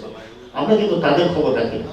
আমার ঘরের কাছে, আমার রাস্তায়, আমার স্কুলে, আমার অফিসে, আদালতে, বাসে, যেখানেই যাই সেখানেই মানবাধিকার লঙ্ঘন হচ্ছে। আমরা কিন্তু সেগুলো নিয়ে আওয়াজ তুলি না। কেন তুলি না? আমরা ঐক্যবদ্ধ নই। আমরা রাষ্ট্রযন্ত্রের বিরুদ্ধে কথা বলতে পারি না, আমরা রাজনৈতিক দলের বিরুদ্ধে কথা বলতে পারি না। কেন পারি না? আমরা ঐক্যবদ্ধ নই। অথচ এই পৃথিবীতে সবচেয়ে শক্তিশালী এবং সবচেয়ে ঝুঁকিপূর্ণ যে পেশা, সেটা হচ্ছে মানবাধিকার পেশা।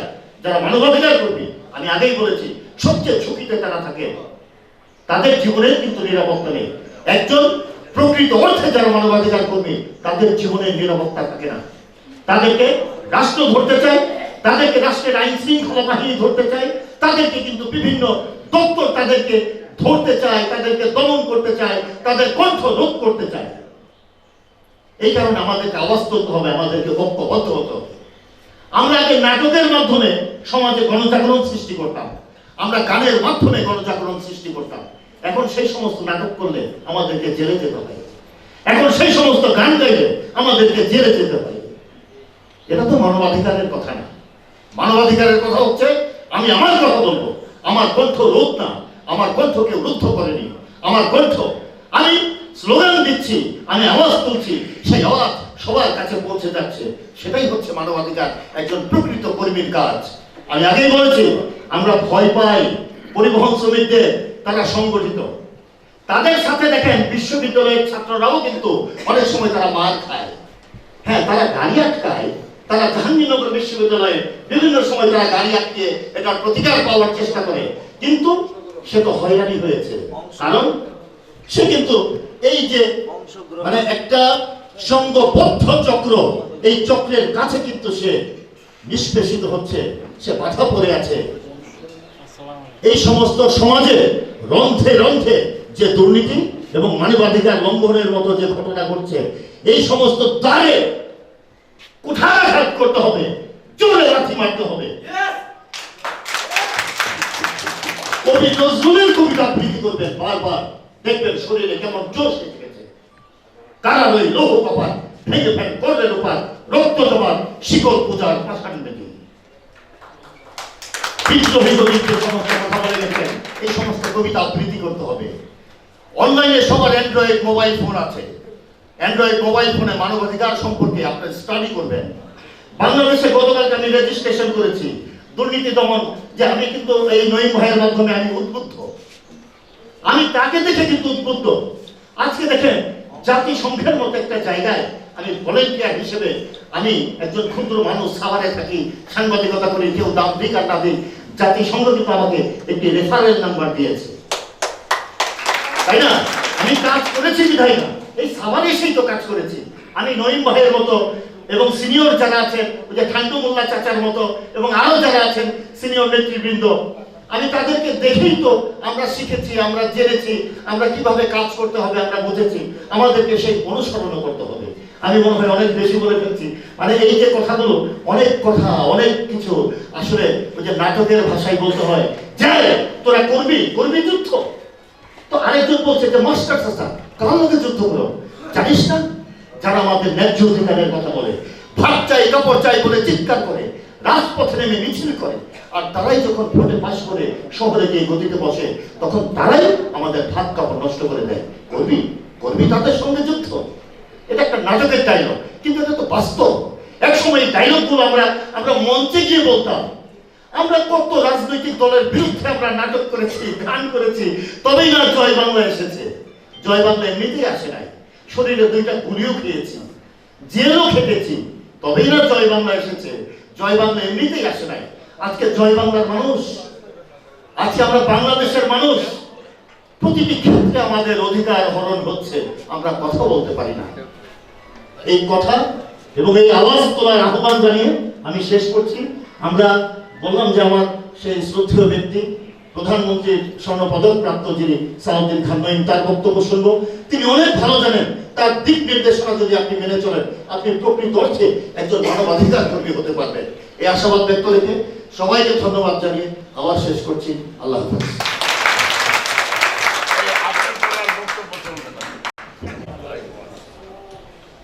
আসলে মানবাধিকার সম্পর্কে আমি তেমন কিছু জানি না। মানবাধিকার আমরা সবাই জানি, আবার সবাই বুঝি, বাট আমরা কেউ কিন্তু মানবাধিকার পালন করতে পারি না। তাতে অনেক পারিবারিক বা অনেক ধরনের সমস্যা আছে। মানবাধিকার জিনিসটা অ্যাকচুয়ালি এত কিছু বলার লাগবে না, আমরা সবাই জানি, কারণ আমার অতীতের বক্তারা সবাই বলে গেছেন। আমি খুব সহজ কথা বলতে চাই। মানবাধিকার এমন একটা কাজ যেটাকে আমরা বাংলায় বলি ঘরের খেয়ে মনের মোষ চড়ানো। মানবাধিকার এরকম একটা কাজ যে নিঃস্বার্থভাবে কোনো কিছু করতে চাইলে তবেই তাকে মানবাধিকার আসা দরকার, আমি মনে করি। তো যাই হোক, মানবাধিকার জিনিসটা এমন একটা জিনিস যে মানুষের প্রত্যেকটা মানুষের অধিকার, তার সামাজিকভাবে হোক আইনগতভাবে হোক, অধিকার দেওয়াটাই হচ্ছে মানবাধিকার। আমাদের ছোট একটি সংস্থা, আমাদের এই সংস্থাটা আসলে একটা সময় হয়তো অনেক বড় হবে। আমরা সমাজে যে জায়গায় আছি, যেভাবে আছি না কেন, সবাই চাই এই মানবাধিকারের কাজগুলো আমরা যাতে সুন্দরভাবে করতে পারি। আমি খুব নতুন এই মানবাধিকার সংস্থার সাথে জড়িত হয়েছি, বছর 2 হলো। রানা ভাই আমাকে উদ্বুদ্ধ করেছেন, সেজন্য রানা ভাইকে ধন্যবাদ।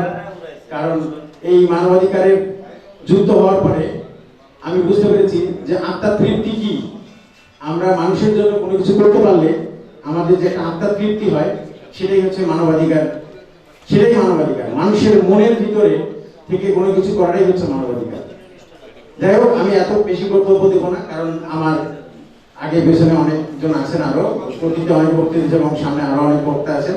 শুধু এতটুকুই বলবো যে আমরা আমাদের কাজগুলো যে যে দায়িত্বই আমি দিই না কেন বা নিই না কেন, সবাই যেন আমাদের কাজগুলো আমরা সুন্দরভাবে করি, এটুকু বলে আমি আমার বক্তব্য শেষ করছি। আসসালামু আলাইকুম।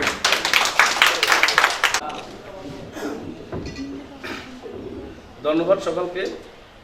এই এত প্রবলেমের ভিতরেও আমরা এখানে এসে উপস্থিত হতে পারছি। আজকে যে দেশের যে অবস্থা বা যে পরিস্থিতি, যেহেতু বাস গাড়ি ঘোড়া টোটালি আপনারা জানেন সব কিছু বন্ধ, এরপরে অনেকেই সাহস হয় না যে রাস্তায় বাড়বো। তো আজকে এই যে মানবাধিকার কর্মী যারা, এর ভিতরে তারা সাহস করে রাস্তায় নামছে, তাই বোঝা যাচ্ছে তাদের একটা সাহসিকতা আছে। তাই ধন্যবাদ জানাচ্ছি সকল কর্মীদেরকে আগেই প্রথমেই, কারণ যারা ফিল্ড পর্যায়ে বা যারা বিষয়টি কাজ করে, বেশি বেশি কাজ করে যারা, তার সাথে আমাদের এখানে যারা অতিথিবৃন্দ আছেন, আমাদের শ্রদ্ধেয় আইন ও সামাজিক মানবাধিকার প্রতিষ্ঠাতা চেয়ারম্যান জিএস ডক্টর রানা স্যারকে, মানে এত পরিশ্রম করে, এত ঝড় ঝাপটার পরে, এত কিছু হওয়ার পরেও সেই সংগঠনকে আটকে ধরে রাখছে। তা আসলে আমরা সবাই যদি সবার, কেউ আলাদা না, মিলেমিশে কাজ করলে অনেক কিছুই করা সম্ভব। আর একা একা কিছু করা যায় না, সমালোচনার পাত্র। আমরা এখানে আরও ধন্যবাদ জানাচ্ছি আমাদের সাংবাদিক বা আমাদের ইউনিসেফ এর কর্মী সানি ভাইকে। ওনাকেও আমরা কাছ থেকে চিনি। উনি করোনাকালীন সময় আমরা বিভিন্ন প্রোগ্রাম করছি, উনি আমাদের সাথে বিভিন্নভাবে ইনশাল্লাহ সংযুক্ত ছিল। আর আমরা যে কোনো প্রোগ্রাম করি উনি সহযোগিতা ওনার পাই। তা আমার পক্ষ থেকে আমি ওনাকেও আন্তরিক ধন্যবাদ জানাচ্ছি। আরও ধন্যবাদ জানাচ্ছি পাশাপাশি আমাদের বড় ভাই বা আমাদের শ্রদ্ধেয় এটিএল বাংলার সাংবাদিক বসার ভাইকে। আমি এমসিএস কোর্স ঢাকা শীর্ষ হাসপাতাল থেকে যে ফার্স্ট যে সময় করি, ওনার মাধ্যমে ওই সময় থেকে ওনার সাথে আমার একটা সুসম্পর্ক আছে। অথবা ওইভাবে উনি আমার সাথে অত ওইভাবে যোগাযোগটা কম ছিল, কিন্তু সুসম্পর্ক আছে। তো আমরা যারা ফার্মাসিস্ট, এখানে বেশিরভাগই কিন্তু এখানে আমরা ফার্মাসিস্ট, যেহেতু পল্লী চিকিৎসার সাথে অনেকেই জড়িত, এরপরে অনেকের বাইরেও আছে। তো এই বিষয়ে আপনারা দেখেন, এই করোনাকালীন 2টা বছর আমরা যে একটা স্বেচ্ছাসেবী সংগঠন, এখানে দেখেন এখানে কোনো রাজনীতির সাথে কোনো নেই। আমরা যেই প্রবলেমটা হোক আমরা চেষ্টা করি সমাধান করার জন্য। তো ইনশাল্লাহ আমরা সামনেও মিলেমিশে সবাই এভাবে আগামীতেও আমরা প্রোগ্রাম করব, যার যার অবস্থান থেকে শেষে কাজ করব। আমরা কেউ সমালোচনায় যাব না, যার যার অবস্থান থেকে সুন্দরভাবে কাজ করব।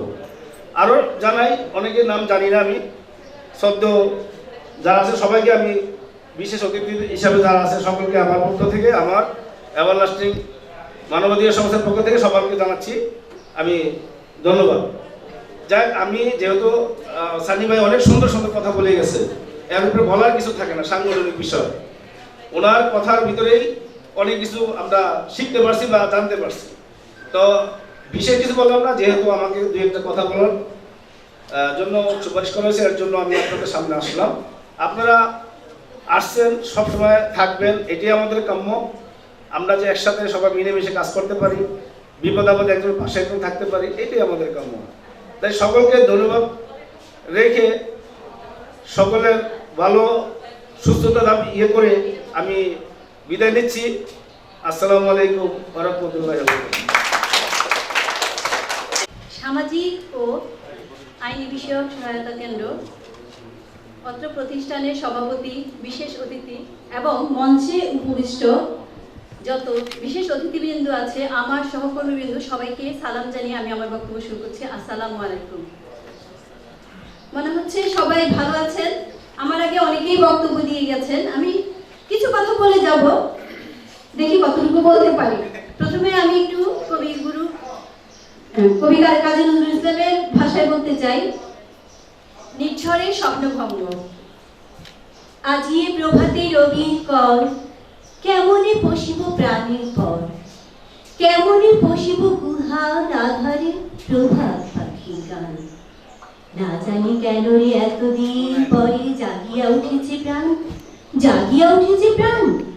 ওরে উথুলি উঠেছে বাড়ি, ওরে প্রাণের বেদনা প্রাণের আবেগ রুধিয়া রাখিতে নারী। থর থর করে কাঁপিছে ভূধর, শিলা রাশি রাশি পড়েছে খসে, ফুলিয়া ফেলিয়া ফেলির শরীর গর্জে উঠেছে দারুণ রসে। হেথায় হোথায় পাগলের প্রায়, ঘুরিয়া ঘুরিয়া মাতিয়া বেড়ায়, বাহিরেতে চায় দেখিতে না পায় কোথায় পাড়ার দান। আমি কবিগুরু কাজী নজরুল ইসলামের কবিতাটা আর বলবো না, এবার আমি আমার সংক্ষিপ্ত বক্তব্য তুলে ধরবো সবার সামনে। আসলে মানবাধিকার, মানব অধিকার, আমরা সকলেই মানুষ, সকলের তরে সকলে আমরা, প্রত্যেকে আমরা পরের তরে। তো আমরা প্রথমে সবার আগে যেটা দেখব সেটা হচ্ছে, আমি সম্পূর্ণ আমার ভাষায় কথা বলি, আমি লিখিত বক্তব্য কখনো বলি না, যেটা আমার কাছে বলা প্রয়োজন আমি সেটাই বলি। আমরা প্রথমে মানবাধিকার সৃষ্টি করব আমাদের পরিবার থেকে। আমাদের তোফা ভাই নজরুলের ভাষায় বলে গেছেন, এ বিশ্বের যা কিছু মহান সৃষ্টি চির কল্যাণকর, অর্ধেক তার আনিয়াছে নারী, অর্ধেক তার নয়। নরকুণ্ড বলে কে তোমায় করিয়াছে নারীতে অজ্ঞান, আদিপা নারী নয় সে যে নর শয়তান। আসলে নজরুলের ভাষায় কথাটা বললেও আমরা কিন্তু প্রতিনিয়ত নারীরাও নারীদের মাধ্যমে নির্যাতিত হচ্ছি, যে কথাগুলো আমার অতীতের ভাইয়েরা বলে গেছেন। প্রথমে একটা শিশু যখন জন্মগ্রহণ করে, শিশু অধিকার, নারী অধিকার আমরা পরিবার থেকে দেই না। আমরা আমার পরিবারে একটা ডিম দিই আমার ছেলেকে, আর আমার মেয়ের বেলা আধখানা ডিম। একটা মাছের মাথা যদি ছেলের পাতে উঠে, মেয়ের পাতে কিছুই নেই, তাহলে আমরা প্রথমে কিন্তু নিজ পরিবারে আমরা নিপীড়িত, নির্যাতিত, তাও আবার নারী কর্তৃক। আজ আমি নারী ও শিশু বিষয়ক সম্পাদক, বলতে লজ্জাও হয় কিন্তু না বলে উপায় নেই। আমি আমার পরিবারে দেখা যাবে, আমি যখন নতুন একটি মেয়ে, আমি আমার অধিকার নিয়ে লড়াই করি। আমি যখন বধূ, আমি নির্যাতিত, আমি নিপীড়িত। আমি গৃহবধূ, আমি নির্যাতিত। আবার অপরদিকে আমি আমার ভাইয়ের বউ, আমার অন্যান্যদের আমি কিন্তু ঠিকই নির্যাতন করছি। ভাবিকে কেন এটা দেওয়া হলো, ভাই কেন ভাইয়ের দিকে ভাবির দিকে এটা টানে, এগুলো কিন্তু আমরাই করে থাকি। আবার যখন শাশুড়ি হই, আমার হয়ে যায় অন্য রূপ, আমি ভুলেই যাই এক সময় আমিও কিন্তু বলছিলাম। প্রথমে আমাকে পরিবার থেকে নারী অধিকার প্রতিষ্ঠা করতে হবে, নারী পুরুষের বৈষম্যতা দূর করতে হবে, এবং আমার আশেপাশে কোনায় কানায় যেখানে যেভাবে নির্যাতিত আমাকে দেখতে হবে।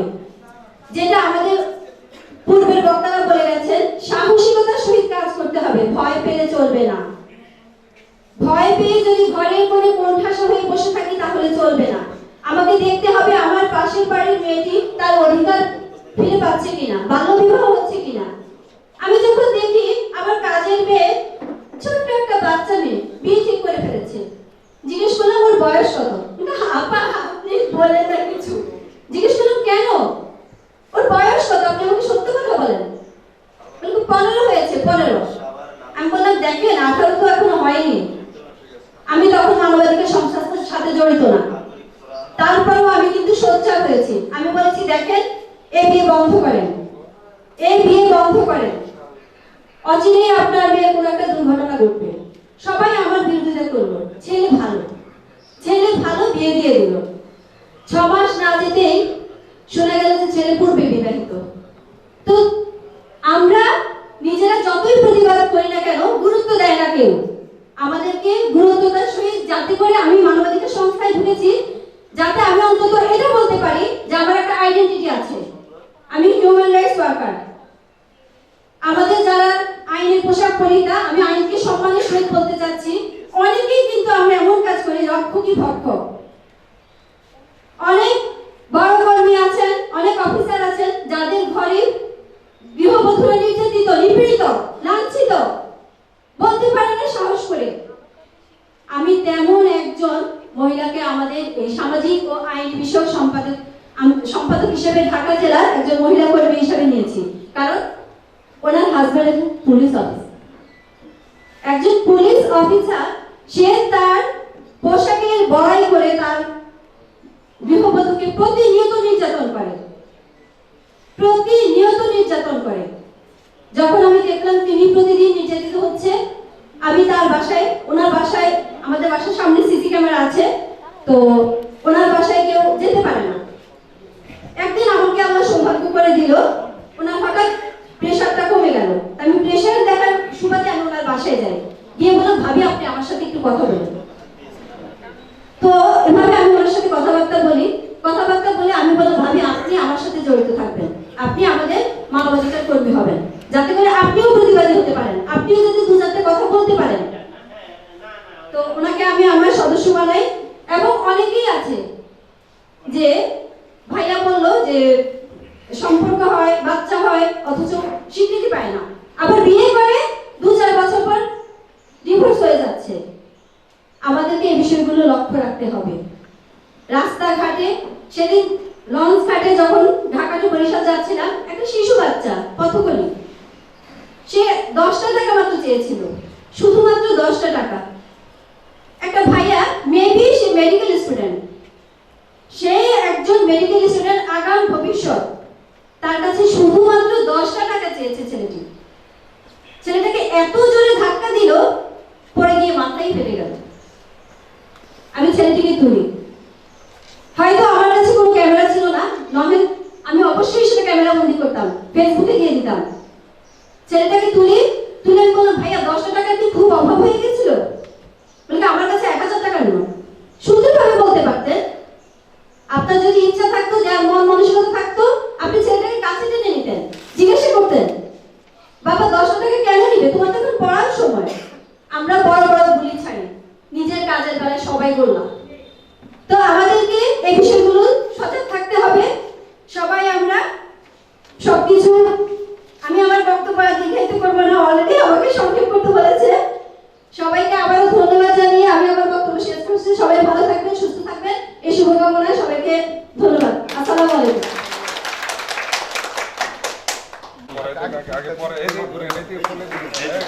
ক্যামেরাটা এদিকে আছে, ক্যামেরাটা এদিকে আছে।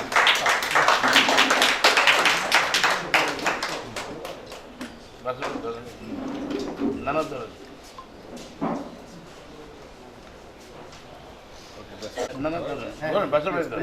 আরে আপনি এত সুন্দর একজন ডিরেক্টর বানাচ্ছেন, শুভকামনা করি। আদর্শব্রতকে অক্ষুণ্ণ রাখতে হবে ইনশাআল্লাহ।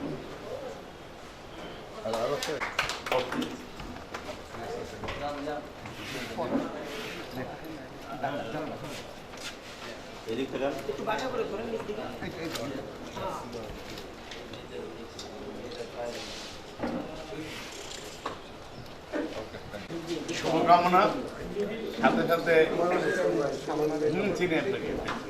হ্যাঁ, চিনি আমরা।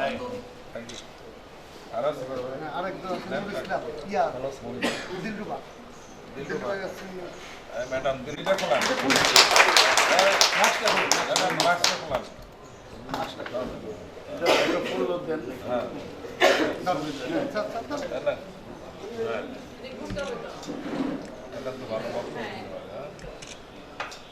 এদিকে তো গান আপনার পরিচালক হচ্ছেন এবং আপনাকে যতটুকু বুঝলাম আপনার উৎসাহ উদ্দীপনা আছে, এটাকে ধরে রাখবেন, সফল হবেন। আজকে আন্তর্জাতিক মানবাধিকার দিবসের অনুষ্ঠান সাভারে সামাজিক ও আইনি বিষয়ক মানবাধিকার সংস্থা বাস্তবায়ন করছে। আমি শুরুতেই এই সামাজিক ও আইনি বিষয়ক মানবাধিকার সংস্থাকে অভিনন্দন জানাচ্ছি, কারণ সাভার এত বড় একটা জায়গা, সেখানে একটি পৌরসভা 12টি ইউনিয়নে দেশি বিদেশি মানুষ মিলে একটা পরিসংখ্যানে জানা গেছে যে 70 লক্ষর অধিক লোক বসবাস করে। বাংলাদেশের অনেক জেলা, অনেক বিভাগে এত লোক নেই। তার মধ্যে এই সামাজিক আইনি মানবাধিকার সংস্থা এই গুরুত্বপূর্ণ একটি দিবসকে যথাযোগ্য মর্যাদা দেয় আজকে তারা বাস্তবায়ন করছেন। এই জন্যই এই অভিনন্দনটা জানালাম। তো আজকের এই অনুষ্ঠানে আপনাদের এই প্রাণপ্রিয় সংগঠনের আপনাদের প্রিয় চেয়ারম্যান মোহাম্মদ জে.এস. রানা, আমার অত্যন্ত কাছের মানুষ, যারা উদ্যমী লোক, যারা ভালো কাজ করতে চায়, যারা নিজেকে বনের মোষ তাড়াতে চায়, তাদের সাথে আমার খানিকটা মিলে যায়। এই জন্যই হয়তো কিছুটা ভালো লাগার বিষয় হয়। আজকে আপনাদের এই অনুষ্ঠানটাকে অত্যন্ত গুরুত্ব দিয়ে আমাদের মাননীয় মন্ত্রী, যিনি আমাদের সাভার আসলে অঞ্চলের জনপ্রিয় সংসদ সদস্য, এবং আজকে এখানে আপনার যিনি বক্তব্য রেখে চলে গেছেন মিস্টার পিটার হালদার, উনি একজন জাতীয় ব্যক্তিত্ব। উনি ওনার যে এনজিও বিওয়াইএফসি, এই বিওয়াইএফসি সমাজের বিভিন্ন ভালো কাজের সাথে থাকে। আমি দেখেছি এই ভদ্রলোক খ্রিস্টান ধর্মীয় অবলম্বী, বাট সকল ধর্মের প্রতি তার একটা আলাদা শ্রদ্ধা আছে। এটা আমি হয়তো মনে করেছি যে উনি হয়তো ভদ্রতার খাতিরে এগুলো করে। আমি দেখেছি যে কিছুটা আমি জানার চেষ্টা করেছি যে অন্তর থেকে এই ডিসিপ্লিন ম্যানার, এই শ্রদ্ধাটা ওনার মধ্যে আছে। উনি মাদক বিরোধী, আজকে মাদক একটা কঠিন সংকট, সে তার বিরুদ্ধে ওনারা কাজ করছে এবং যারা মাদকাসক্ত তাদেরকে এই বিপদ থেকে কিভাবে উদ্ধার করা যায়, উত্তরণ ঘটানো যায়, এই জন্য একটা নিরাময় কেন্দ্র উনি স্থাপন করেছে এবং অনেক স্বল্প মূল্যে একদম জাতীয় মানের সেবা দিয়ে থাকে। এটা এই রাস্তার পরে গেলেই জানবেন। অলরেডি আমাদের বাসার ভাই বলেছে আপনাদেরকে এটা ভিজিট করার জন্য, তো উনিও বিশেষ অতিথি হিসেবে ছিলেন। আজকে বিশেষ অতিথি হিসেবে আপনাদের এখানে আমাদের শেখ আবুল বাশার সাহেব অনেক সুন্দর করে বক্তব্য দিয়ে গিয়েছে। উনি ওনার সাথে সক্ষতা আমাদের পারিবারিক দিক থেকে, ওনার আমি যে বছর 2010-এ জাতীয় পদক প্রধানমন্ত্রীর কাছ থেকে আনি, সেই বছর ওনার মিসেস প্রাথমিক শিক্ষার যে প্রশিক্ষণ ইউআরসি, সেটার ইনস্ট্রাক্টর হিসেবে উনিও এই জাতীয় পদক পেয়েছিলেন। একজন গর্বিত নারী, তারই হাজবেন্ড আমাদের শেখ আবুল বাশার। আমাদের এখানে বক্তব্য অনেক প্রাণবন্ত বক্তব্য কিন্তু আপনারা অনেকেই দিয়েছেন, আমাদের এই বোর্ডটা দিয়ে গেল। তো আমার কাছে তুফাসানির বক্তব্য মানে এত বললি, এত সুন্দর করে উত্থাপন করেছে সাংবাদিক, উনি জাতীয়ভাবে একজন সমাজসেবক হিসেবে স্বীকৃত তুফাইল হোসেন সানি, আমি তাকেও অভিনন্দন জানাই। পাশাপাশি আপনাদের যারা এই সংগঠনে উপদেষ্টা, বিভিন্ন পরিচালক, বিভিন্ন ভাবে পদে আছেন, কাজ করছেন, সবার প্রতি আমার শ্রদ্ধা। তাছাড়া আজকে যারা এক ঝাঁক নিজের খেয়ে বনের মোষ তাড়ানোর মানবাধিকার কর্মীরা উপস্থিত হয়েছেন, অনেক বোনরা এর সাথে যুক্ত হয়েছেন, আমি আপনাদের সকলের প্রতি আজকের এই মানবাধিকার দিবসের দিনে অভিনন্দন জানাচ্ছি, আপনাদের সফলতা কামনা করছি। সকল ধর্মের উপস্থিতির প্রতি শ্রদ্ধা রেখে, এটা বিজয়ের মাস, বাঙালি জাতির গর্বের মাস, বাঙালি জাতির পরাধীনতার শৃঙ্খল থেকে বেরিয়ে আসার মাস।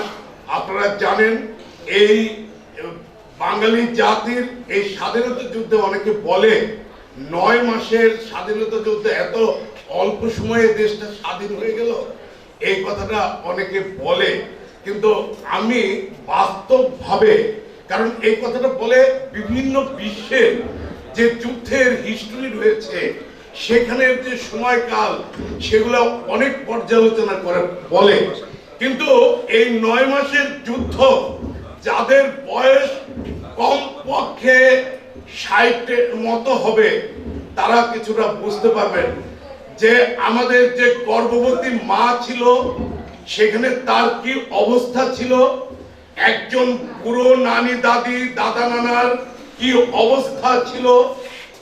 অনেক তখন কিন্তু অনেক বাচ্চা কাচ্চা হতো। এই করোনার কিছুদিনের যে সময় গিয়েছে মনে হয় একদিন কাটে না, একদিন চলে না, মানুষ আন্দোলন করছে, আমাদেরকে খাবার দিন, আমাদেরকে বাঁচান, আমরা না খেয়ে আছি, আমাদের কি অবস্থা। তাহলে 9 মাসের যুদ্ধটা কি ছিল, আর এই যুদ্ধটা কি প্রয়োজন ছিল, আমরা এই যুদ্ধটা কেন করলাম, জাতির পিতার নেতৃত্বে, এই কথাটা ভাবতে হবে আজকে বিজয়ের মাসে। এটাও কিন্তু মানবাধিকারের সাথে আমি মনে করি যে খুবই সম্পর্কিত। কারণ আমাদের যে পরাধীনতা ছিল, আমাদের যে বৈষম্য ছিল, আমাদের যে অর্থনৈতিক আমরা মুক্ত ছিলাম না, আমাদের যে মৌলিক অধিকার, সেই অধিকারগুলো থেকে আমরা বঞ্চিত ছিলাম। সেই পাকিস্তান আমাদের দেশের সম্পদ নিয়ে তাদের দেশে ব্রিজ বানায়, রাস্তা বানায়, শিক্ষার উন্নয়ন করে, আর আমাদের মানুষকে কথা বললে, আন্দোলন করলে নির্যাতন করে, আমাদের পরাধীনতার শৃঙ্খলে আবদ্ধ করে রাখে।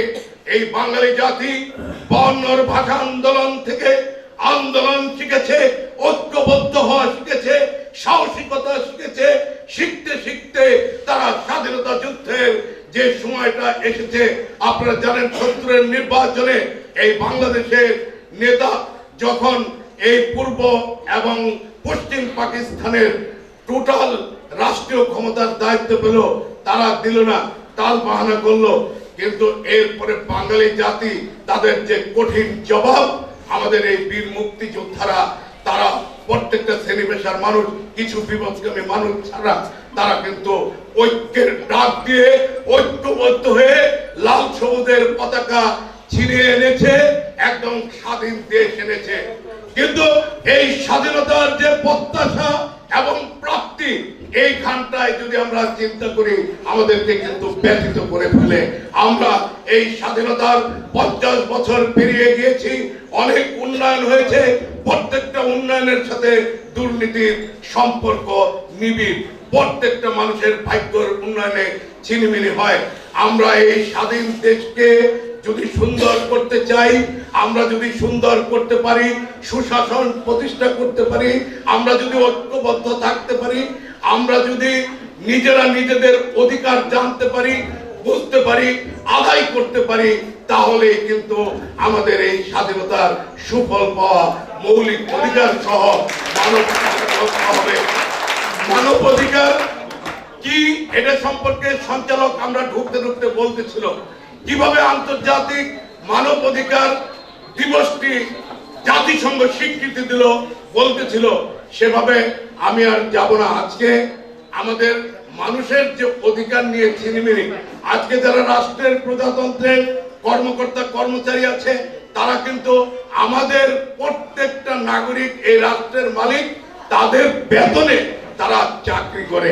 কিন্তু আমরা তাদের কাছে সেবা নিতে গেলে স্যার ম্যাডাম বলতে বলতে আমাদের জীবন শেষ হয়ে যায়, তারপরে ঘোরাঘুরি, তারপরে আবার কিছু টাইম পাও করলে সেবা ভালো পাওয়া যায়, তা না হলে পাওয়া যায় না। এটাই কি ছিল স্বাধীনতার স্বপ্ন? এটাই কি মানবাধিকারের কথা? এটাই কি সুশাসনের কথা? এই বিষয়টা ভাবতে হবে। তাহলে আমরা কিভাবে এই অধিকারটা পাবো? এই অধিকারটা পেতে হলে আজকে আপনারা একটা প্ল্যাটফর্মে নিজের খেয়ে যে বনের মোষ তাড়ানোর যে কাজটা আপনারা নিজেরা সফলতা হিসেবে গ্রহণ করেছেন। অনেকে হয়তো মনে করতে পারেন এই রিক্সা ভাড়াটা লস হয়ে গেল, এই সময়টা লস হয়ে গেল। আমি মনে করি আমার আপনার সাংবাদিক ভাইরা কারো সময় লস হয়নি। এটা সৎকে জারিয়া হিসেবে যদি আপনি অন্তর্ভুক্ত করে থাকেন, তাহলে দরবার বলেন, ভগবান বলেন, কোর্ট বলেন, ঈশ্বর বলেন, যে নামে অভিহিত করেন, তার দরবারে আপনার এই সৎকে জারিয়ার সওয়াব আপনার আমল নামায় লেখা হয়ে যাবে। আর যদি কোনো অসৎ উদ্দেশ্য থাকে, সেটার বিষয়ে আমি বলতে পারবো না। তো আমার বোন নারীদের অধিকার সম্পর্কে কিছু কথা বলেছে, খুবই প্রাসঙ্গিক, কিন্তু সময়ের অভাবে আমরা হয়তো শুনতে পারিনি। আজকে আমি একটু নারীদের সম্পর্কে না বললে বৈষম্য হয়ে যাবে। কালকে 2টা প্রোগ্রাম আমরা উপজেলাতে ছিলাম, একটি আন্তর্জাতিক দুর্নীতি বিরোধী সভা, সাথে সাথে মহিষী রানী বেগম রুকেয়া দিবসে অনেক নারীদেরকে জয়িতা পুরস্কার দেওয়া হয়েছে। প্রোগ্রামটা আমাদের দাওয়াতে যারা আসছিল তারা আসলে বুঝতে পারে নাই যে রুকেয়া দিবসটা আবার এখানে হবে বা এখানে থাকলে ভালো হবে। তারা আমাদের অনুষ্ঠান শেষে তারা চলে আসছে। কিছু কিছু নারী খুব ক্ষিপ্ত হয়ে পুরুষ বিদ্বেষী কিছু কথাবার্তা বলেছে।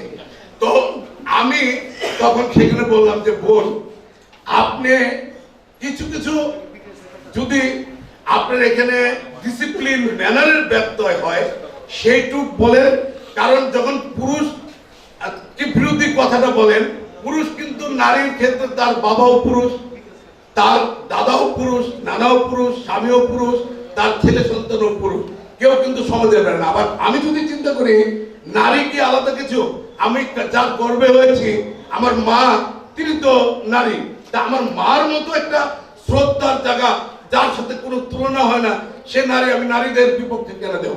আমার যে সূত্র দাদি সেই নারী, আমার যে স্ত্রী, আমার যে মেয়ে সন্তান কন্যা, আমার যে বোন, তারা সবাই নারী।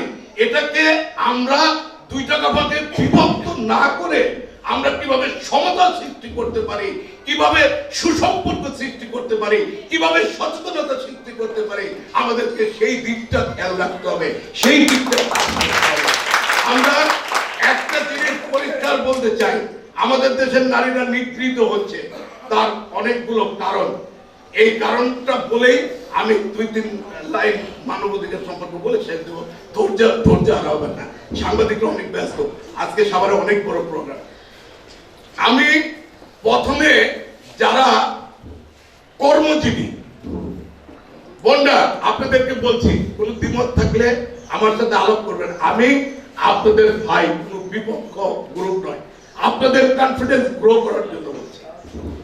কর্মক্ষেত্রে অফিসার বলেন, অফিস সহায়ক বলেন, গার্মেন্টসে বলেন, যে জায়গায় বলেন, ওনাদের যখন নারীরা কর্মতে যুক্ত হয় তখন যদি তারা তাদের যে কাজটা সেটা যদি সে না জানে, তার দক্ষতার অভাব হয় এবং সে যদি ডিউটিফুল না হয়, সে যদি সুযোগ সুবিধা বেশি নিতে চায়, তাহলে কিন্তু বস এবং আশেপাশের পুরুষের সেই খপ্পরে পড়ে যাবে। তার দক্ষতা না থাকলে কারো কাছে সাহায্য নিতে হবে, আর সে যদি বেশি ফাঁকি চুকি করে, ডিউটিফুল না হয়, তাহলে কারো না কারো ব্লিচিং নিতে হবে। সেই সুযোগটাই কিন্তু পুরুষরা নেওয়ার চেষ্টা করে। আরেকটা সুযোগ, সেটা হলো কি, অর্থনৈতিক ভাবে বা কোন বিপদগ্রস্ত হয়ে যায়, সেই সুযোগটাও কিছু দুষ্ট পুরুষরা এরকম ওই যে মাছটা টুকটুক করে ঢুকায় না, এরকম টুকায় টেস্ট করে যে আমি কতটুকু তার মধ্যে ঢুকতে পারবো, তাকে আমি কিভাবে তার সাথে আমি একটা আন্ডারস্ট্যান্ডিং গড়ে তুলতে পারবো। তবে সেই ক্ষেত্রে আমাদের প্রত্যেকটা মা বোন যদি নিজের আত্মমর্যাদা বোধের প্রতি যদি আপোষহীন হয়, শ্রদ্ধাশীল হয়, তার হাতের মুঠটা যদি শক্ত করে ধরে রাখতে পারে এবং পাশাপাশি নিজের প্রতি যে আস্থা, কনফিডেন্স, এটাকে যদি দৃঢ় করতে পারে, পর্যাপ্ত যদি সৎ সাহস থাকে, সে যদি সত্যিকারের প্রতিবাদী হতে পারে, আর দুষ্ট চক্রকে যদি সে চিহ্নিত করতে পারে, দুষ্ট চক্রের কাছে ব্যবহৃত না হয়ে যায়, সেই খপ্পরে না পড়ে 80% বাইরে নারীদের নির্যাতন এবং অসহায়ত্ব রোধ হয়ে যাবে। এই কয়টা জিনিস যদি আমি যে প্রসঙ্গে বলতে চাচ্ছিলাম, এই যে মানবাধিকার দিবসের তাৎপর্য আপনারা ইতিমধ্যে শুনে গেছেন। আজকে কিন্তু মানবাধিকার লঙ্ঘন শুধু সন্ত্রাসীরা করছে, শুধু অফিস আদালতে করছে, শুধু লুটেরা গ্রুপ করছে, অপরাজনীতি করছে, তা না। আপনার ঘরে, আপনার বাড়িতে, আপনার সমাজে যখন আপনার শিশুটা নানা অসামাজিকতায় পড়ে যাচ্ছে, মাদক সন্ত্রাসে যুক্ত হয়ে যাচ্ছে, সে নানা রকম অপরাধে যুক্ত হয়ে যাচ্ছে, এখনকার একটা বক্তব্য কিশোর গ্যাংয়ের সাথে যুক্ত হয়ে যাচ্ছে, তখন কিন্তু তার অধিকারটা নষ্ট হওয়ার সাথে সাথে সমাজের অধিকারও নষ্ট হয়ে যাচ্ছে। আপনাদেরকে কিন্তু এই জিনিসগুলো খেয়াল করতে হবে। ওই দিন এই যে তুফান সানি ভাই আর এই বাসার ভাই ব্যাংকল্লিতে রাজু কিছু বিল্ডিং ভাঙা শুরু করেছে, তো উনি বলতেছে মানবাধিকার লঙ্ঘন করছেন, আপনারা এটা করছেন ওটা করছেন। সেখানে খুব উচ্চ পদস্থ একজন লোক সেখানে গেল, যে জিজ্ঞেস করলো রাজুকে, ম্যাজিস্ট্রেট সাহেব বলতেছেন, বলেন আমি নির্বাহী ম্যাজিস্ট্রেট, আপনি যেটা ভাঙতেছেন কারণ কি? বলে উনি অবৈধভাবে বিল্ডিং কোড না মেনে এই বিল্ডিং করেছে, তার প্রমাণ কি? বলল তাকে আমরা এই যে কটা নোটিশ করেছি, চূড়ান্ত নোটিশ এটা সে দেখেন রিসিভ করেছে, রেজিস্ট্রি যুগে পাঠিয়েছে। তাহলে তাদের ভাঙার একটাই হলো। তারপরে বলল যে উনি যে অনুমোদিত করেছে, উনি তো বলতেছে পৌরসভা থেকে নকশা নিয়েছে। বলে হ্যাঁ উনি নকশা নিয়েছে 1300 স্কয়ার ফিটের, উনি বাড়ি করেছে 1800 স্কয়ার ফিটের। তাহলে অনুমোদিত হলো, তাহলে তো মানবাধিকার লঙ্ঘিত হলো না, তার মানে সে বিল্ডিং কোডটা মানে নাই। তাহলে আমাদেরকে মানবাধিকারের কথা বলার আগে, আমাদেরকে মানবাধিকার সম্পর্কে জানতে হলে আগে মানবাধিকার সম্পর্কে জানতে হবে, রাষ্ট্রীয় আইন জানতে হবে, আইন মান্যতার দিকে আমাদের সচেতনতা বৃদ্ধি করতে হবে। আইন মান্যতা ছাড়া কোনো লাভ হবে না। আপনারা দেখতে পাচ্ছেন সাভার বাজারে 300-এর অধিক দোকান উচ্ছেদ করা হয়েছে, পাকা বড়। আপনারা দেখেছেন, এটা কি মানবাধিকার লঙ্ঘন হয়েছে? তারা নদীর জায়গা দখল করেছে। তো আমরা কিন্তু দেখতে কিন্তু মনে হয় অনেকের ক্ষতি হয়ে গেছে, কিন্তু এই নদী নালা খাল বিল দূষণ এবং পরিবেশ যে দূষণ হচ্ছে, দখল এবং দূষণ, এগুলো কিন্তু মানুষের মানবাধিকার প্রত্যক্ষ পরোক্ষভাবে লঙ্ঘিত হচ্ছে। তা আপনাদের কাছে আমার বিনীত অনুরোধ যে আপনারা নিজের খেয়ে বনের মোষ তাড়ানোর জন্য এটা আপনাদের লস হবে না, আপনারা এই কাজটা জোরদার করে করবেন। আপনারা কোনো সময় নিজেকে ছোট মনে করবেন না, আগে যে কাজটা করবেন প্রতিবাদী হবেন, ওইটা কি যুক্তি কিনা, আইনগত কিনা, আপনার করা উচিত কিনা, এবং করলে আপনার দেশ জাতি সমাজের উপকার হবে কিনা, সবকিছু ভালো করে জেনে বুঝে আপনাকে অবশ্যই সেটার প্রতিবাদ করতে হবে, সেটাকে স্তব্ধ করতে হবে। এর কোনো রকম না করার কারণ নাই, কারণ আপনি রাষ্ট্রের মালিক। মহামান্য রাষ্ট্রপতিও এক ভোট, মাননীয় প্রধানমন্ত্রীরও এক ভোট, বিরোধী দলের নেতা নেত্রীদেরও এক ভোট, আমাদের সাধারণ খেটে খাওয়া মানুষেরও এক ভোট। এই রাষ্ট্রকে যদি ভাগ করে দেওয়া হয়, রাষ্ট্রের যারা বৈধ নাগরিক সবাইকে তার অংশীদার দিতে হবে। কাজেই আপনারা কেউ ছোট নয়, সকলেই বড়। এই দেশ আমার আপনার সবার। এই দেশকে সুন্দর করতে হলে সুশাসনের জন্য কাজ করতে হবে, গণতন্ত্রের জন্য কাজ করতে হবে, অধিকারের জন্য কাজ করতে হবে। যেখানেই তার ব্যর্থ হবে সেখানেই প্রতিরোধ করে তুলতে হবে। আমরা নাগরিক কমিটির পক্ষ থেকে আমরা পরিবেশের উপর কাজ করছি, দখল দূষণের উপর কাজ করছি, মানুষের অধিকারের উপর কাজ করছি। কিন্তু বিশাল জনবহুল এলাকা, এক এলাকায় কাজ করলে হয়তো সিংহভাগ এলাকায় জানে না আমাদের কাজটা কি। আমাদের সাথে এখানে তুফান সানি সাহেব, সাংবাদিক সাহেব বলেছে, বাজার ভাই আপনারা আমাদের সাথে যুক্ত হবেন, আমরা আপনাদের সাথে যুক্ত হব।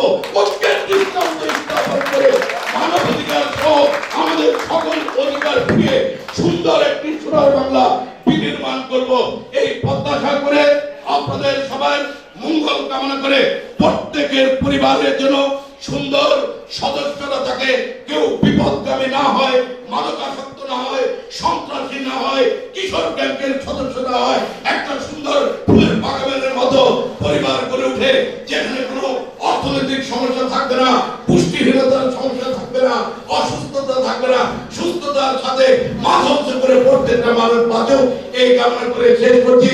সকলে ভালো থাকবেন, সকলের জন্য শুভকামনা।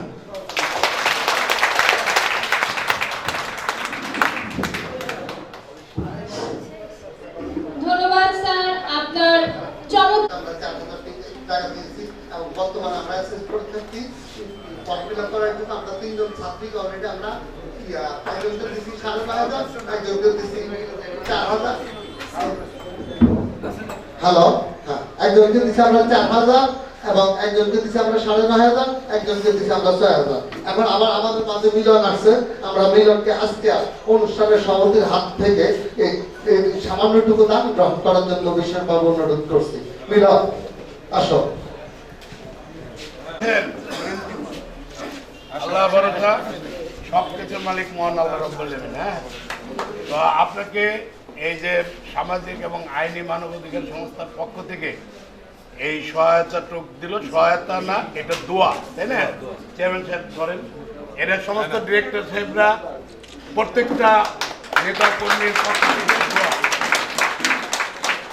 ভালো থাকবেন, সুন্দর থাকবেন। আমার শ্রদ্ধার জন্য ধন্যবাদ।